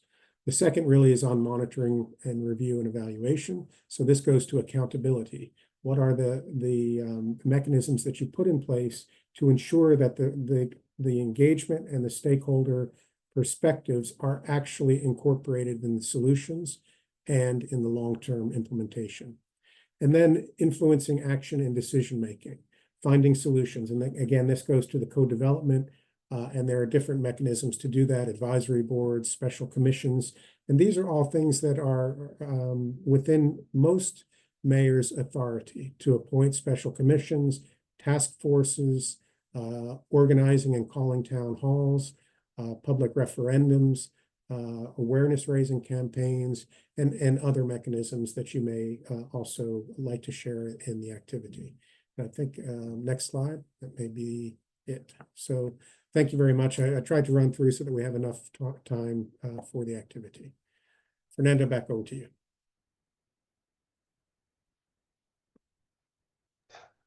So thank you very much, Kurt. I think it was a fantastic presentation, and we will be digging deeper into this topic during the scenario exercise.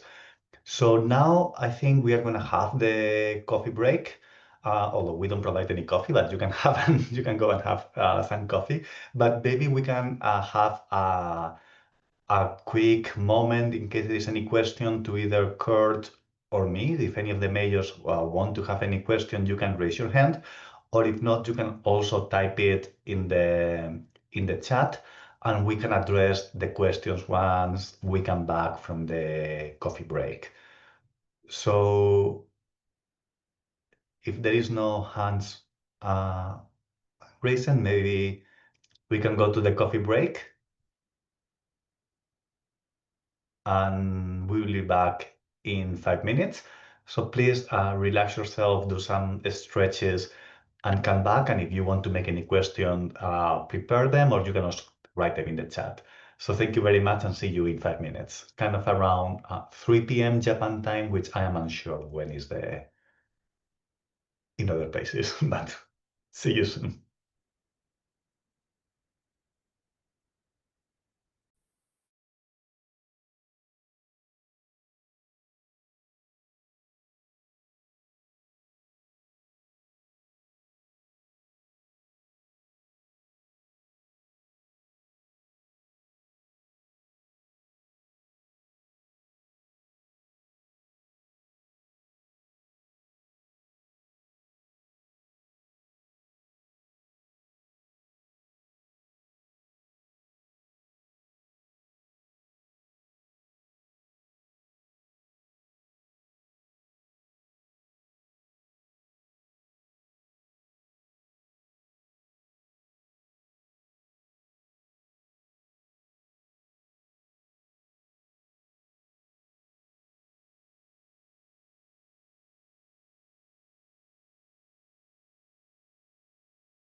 Okay, so I think maybe one more minute, but please start turning on your camera once you are back from the coffee break. I already see some faces, so everybody welcome, honorable mayors. Okay, so I think we are back. First of all, thank you so much again to all of you honorable mayors for sharing your challenges today, and also to Jakarta and Malay cities for presenting about your VLR journeys, and to Kurt for talking about the stakeholder engagement. So we give you a final chance if you want to ask any final questions. So if any of you have any question or comment about any of the presentations, you can go ahead and raise your hand. If not, we are gonna start talking about our group exercise for today. Okay, no questions? So let's move on to the group exercise. So as with previous modules, with module 1 and module 2, we will have a group exercise that we'll be doing on breakout rooms. We will separate into 2 different groups, and we will reflecting using a Miro board to brainstorm and work together through 2 topics. So we have 40 minutes for this group exercise. First will be, and this exercise is made of 2 different components. So the first component will deal on the deepening understanding of level of engagement.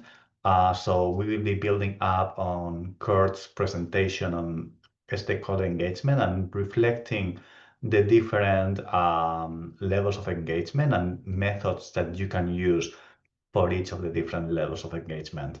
And then we will move on to a second component of this scenario exercise, in which we will be talking about engagement methods, policy, planning, and the VLR process.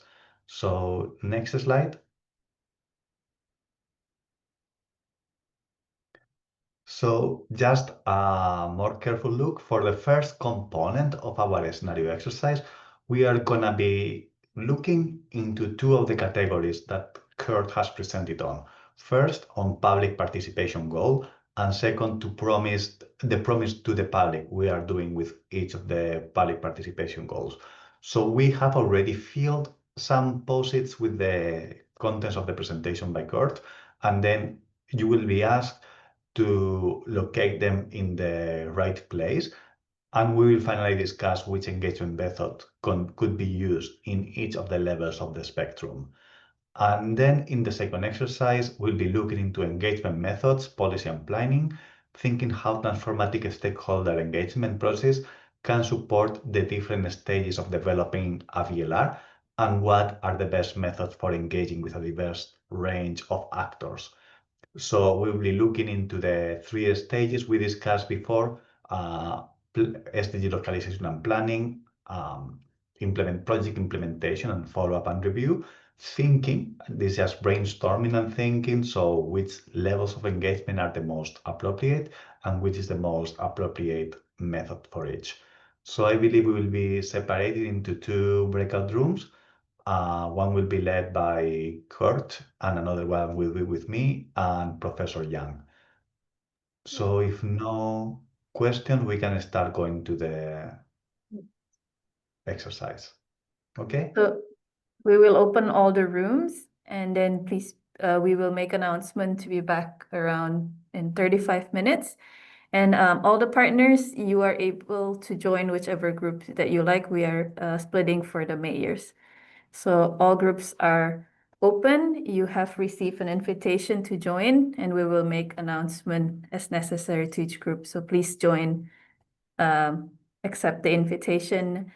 For our other partners, if you are not assigned, do feel free to join breakout room 1 or 2. 1 is with Kurt and 2 is with Fernando and Icho.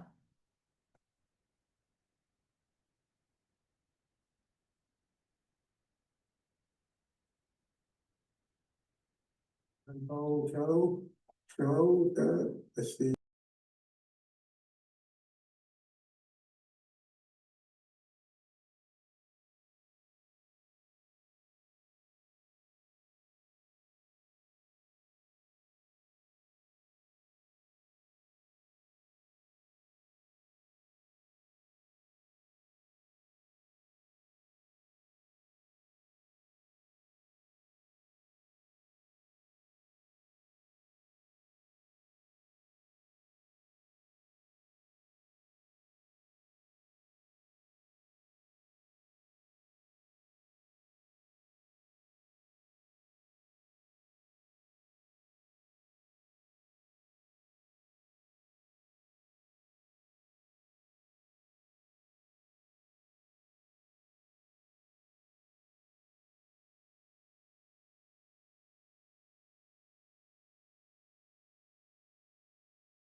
Sorry, I think I can't join the breakout room. Yeah.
Okay, so let's give a few seconds until we are all here together.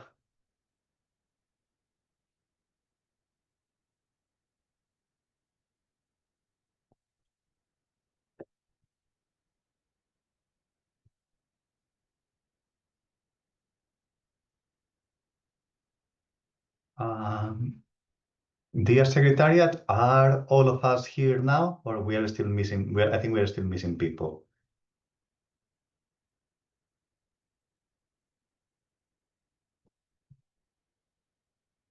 Okay, so it seems that everybody in room 1 are still in room 1. So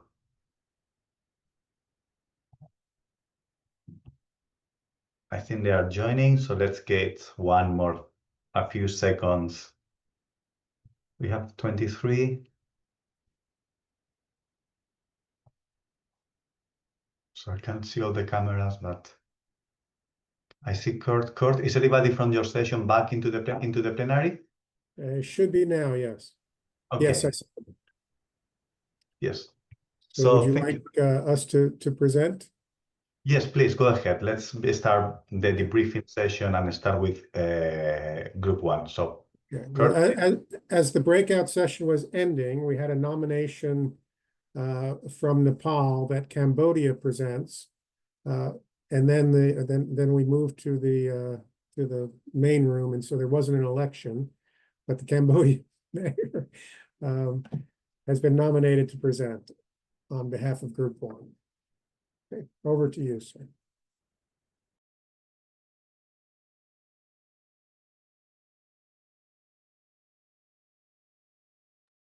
You're muted, so can you unmute?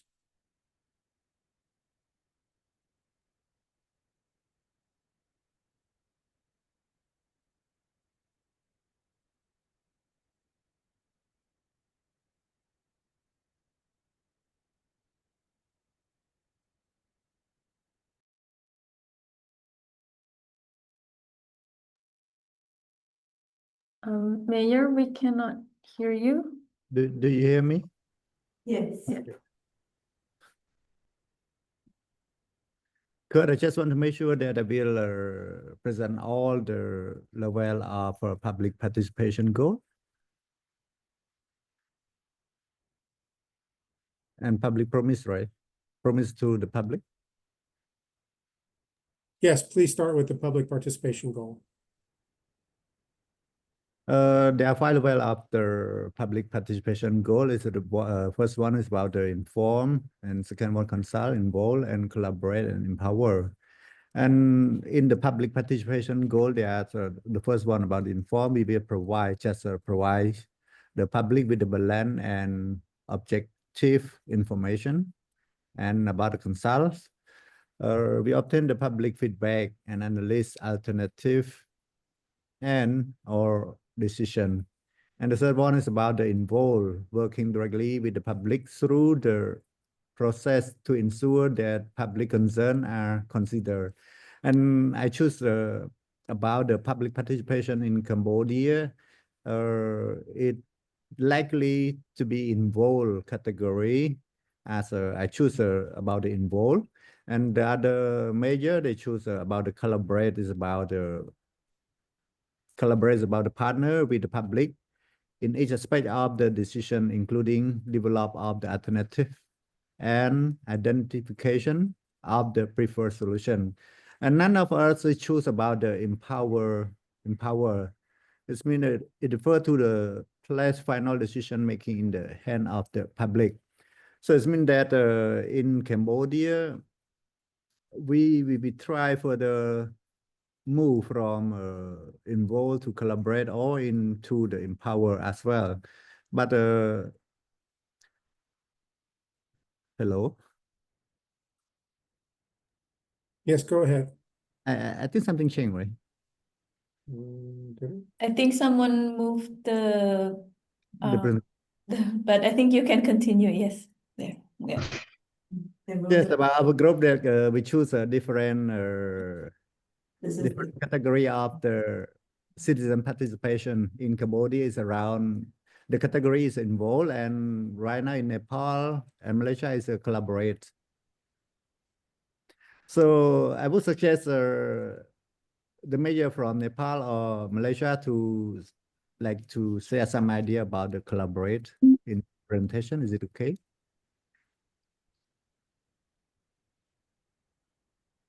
Hello.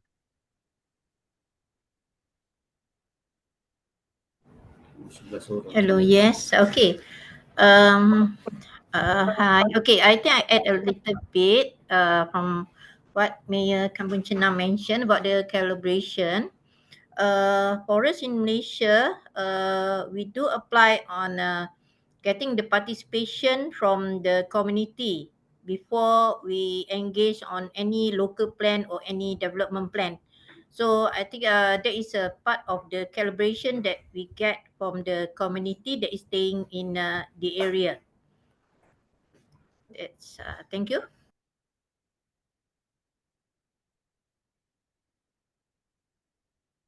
Okay, and maybe now we can move to the stakeholder engagement approach. Is that Fernando?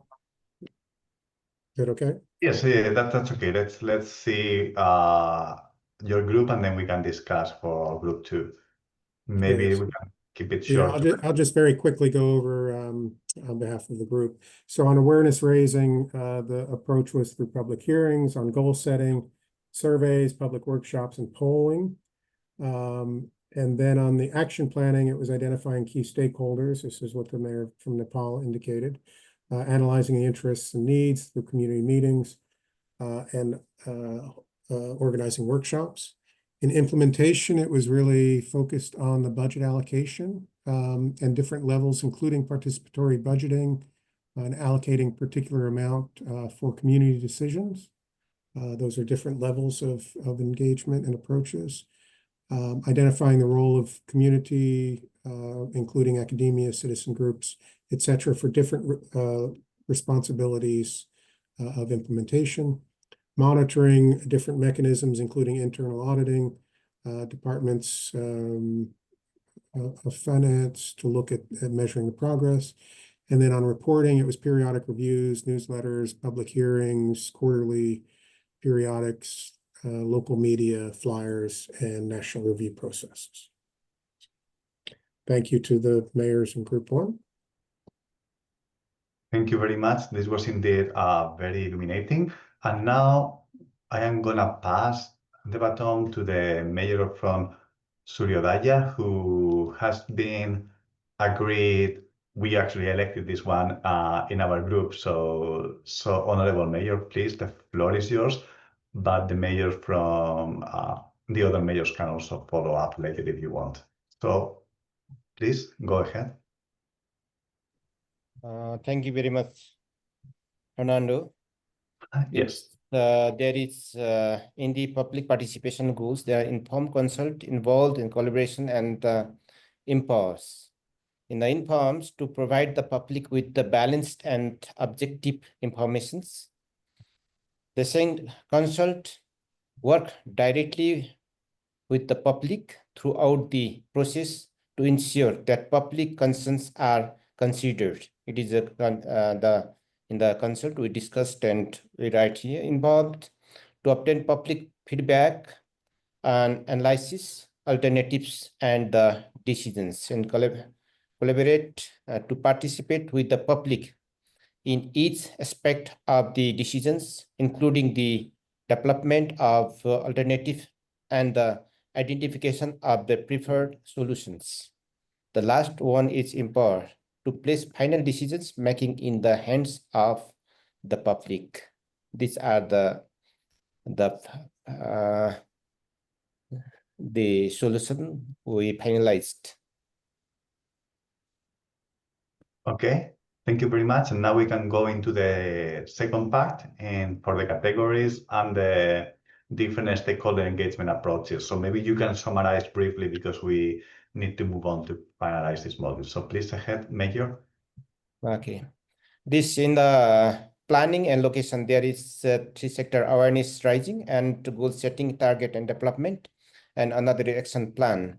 And awareness raising, introductions programs and interactions programs, integrated SDG and schools. this awareness with the awareness risings, and especially in the municipality or province government. They have the different types of the curriculum. Also, they have the notebooks, books regarding these SDGs. So like this, we are giving the awareness. There is awareness rising, goal setting, target and development, integrated SDG in schools, especially goals 1, 2, 3, 4, and brainstormings. This goal settings depends on the municipality. Some municipalities, some government, SDG 1 and 2 and 3. 3 also is very important, like health for the goals 3 and 4 for the education, and also discussing on the gender goals 5. Action planning after the finalizing of the action, the goals. The municipality do the prioritized and allocate the budget and goes to the actions. And another is implementation and resource mobilization. It is very important topics, and collaboration with the private organizations. Even in the Nepal, 54% by the government and 34% by the private sectors, and other rest of the families and other sectors. So collaboration with the private organization and the government and department, and also there is the different the departments in the office and the municipality and ministry and the donor agency. Also they are doing the different types of the activities, like donor the capacity buildings, as well as how to institutionalize for the to implement the SDG. These are the implementations. And evaluation also very important topics. Action planning, resource mobilization, collaboration with private organization, level of the government and different agencies. Also the monitoring agency, they have evaluation and monitoring agency also. They are doing this. And reporting and communications. This reporting, it department heads submit their annual report to the chief administrative officer of the municipality, and chief municipality officer submit the report to the municipal council, and municipal council submit to the assembly of the municipality. These are the reporting and communications. Thank you very much. Okay, thank you very much. This was indeed a good summary of our discussion today, but also if the mayor from the other two mayors in our room wants to elaborate, from Bandase and from Del Carmen want to elaborate, please feel free. If not, you're good? Okay, so if not, I think we can finalize today's module. So first of all, please, thank you, all of you. I hope that you found today's module and the scenario exercise helpful, that we have also been working on the different challenges that you are going to be addressing through the initiatives. And I will let Professor Yang to introduce Module 3B that she will be presenting next week. Great, thank you, Fernando. So building on Module 3A, today we had an active engagement and discussion about public participation, and we're gonna switch to focus on sustainable urban territorial planning as a critical governance tool for addressing local challenges while pursuing long-term visions. This section 3B analyzes the process and then conditions required for effective urban planning, and particularly drawing from UN Habitat's most recent Future Asia Pacific Cities 2030 report. This module 3B will emphasize compact development as a pathway to urban sustainability and resilience, with a particular attention to how inclusive implementation strategies could help deliver affordable housing, address accessible transportation and green spaces through participatory urban territorial planning approaches. And we will also investigate how to integrate voluntary local reviews into planning processes, showing how core planning activities including data collection, analysis, stakeholder engagement, and monitoring, could align with VRR frameworks to track progress against SDGs, especially SDG 11, sustainable cities and communities in our sustainable urban and territory planning process. And so these are the three questions that could help kind of lead our discussion and collective learning. And next slide, please. And so to prepare for Module 3B, just like you did for previous sessions, there is a short assignment for you to work on. And you have completed an exercise on identifying, articulating local issues and challenges. And Module 3B's assignment is ask you to develop similar presentation about your community's visions. Linking local challenges like housing gaps, infrastructure gaps that you have discussed with urban visions help you review hidden opportunities. This alignment is particularly important because it helps us transform problems into process by which we could connect community needs with strategic goals, and particularly with higher level regional and national agendas, and place your regions within global frameworks such as SDGs.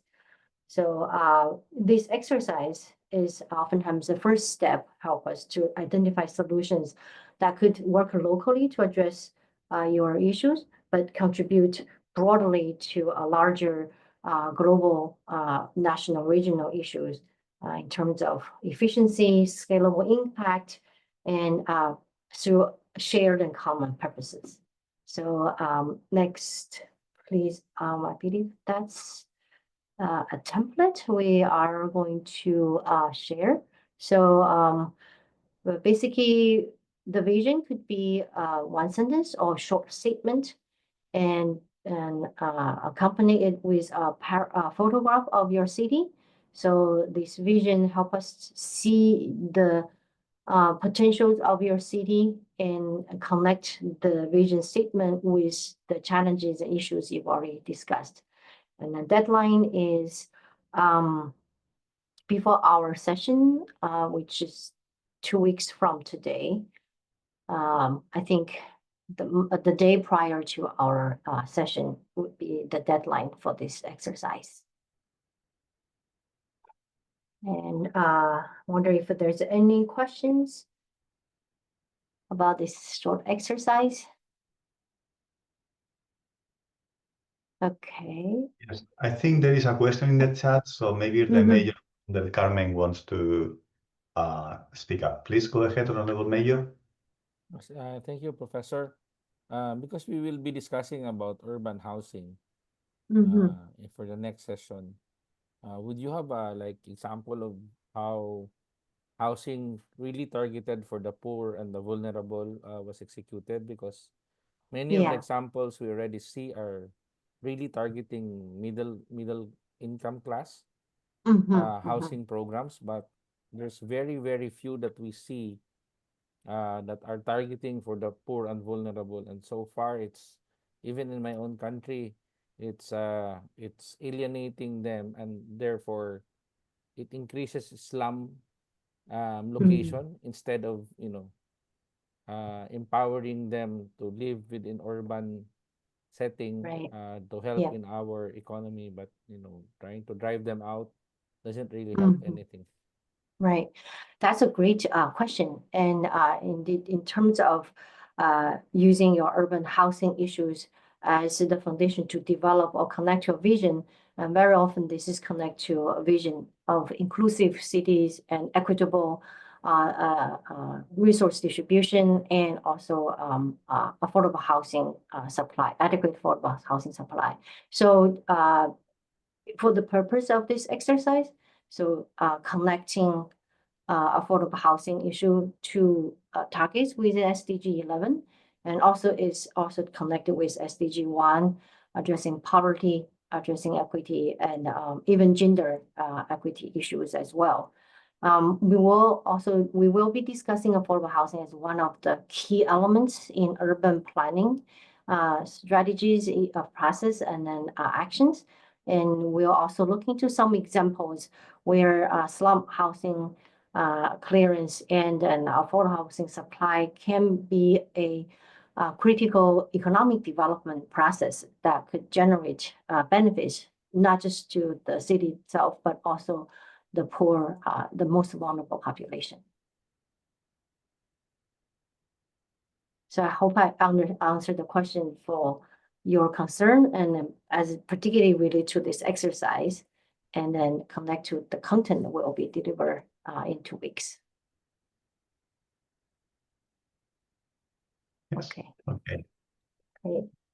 So I think this part, I wonder, Fernando, is this Yes.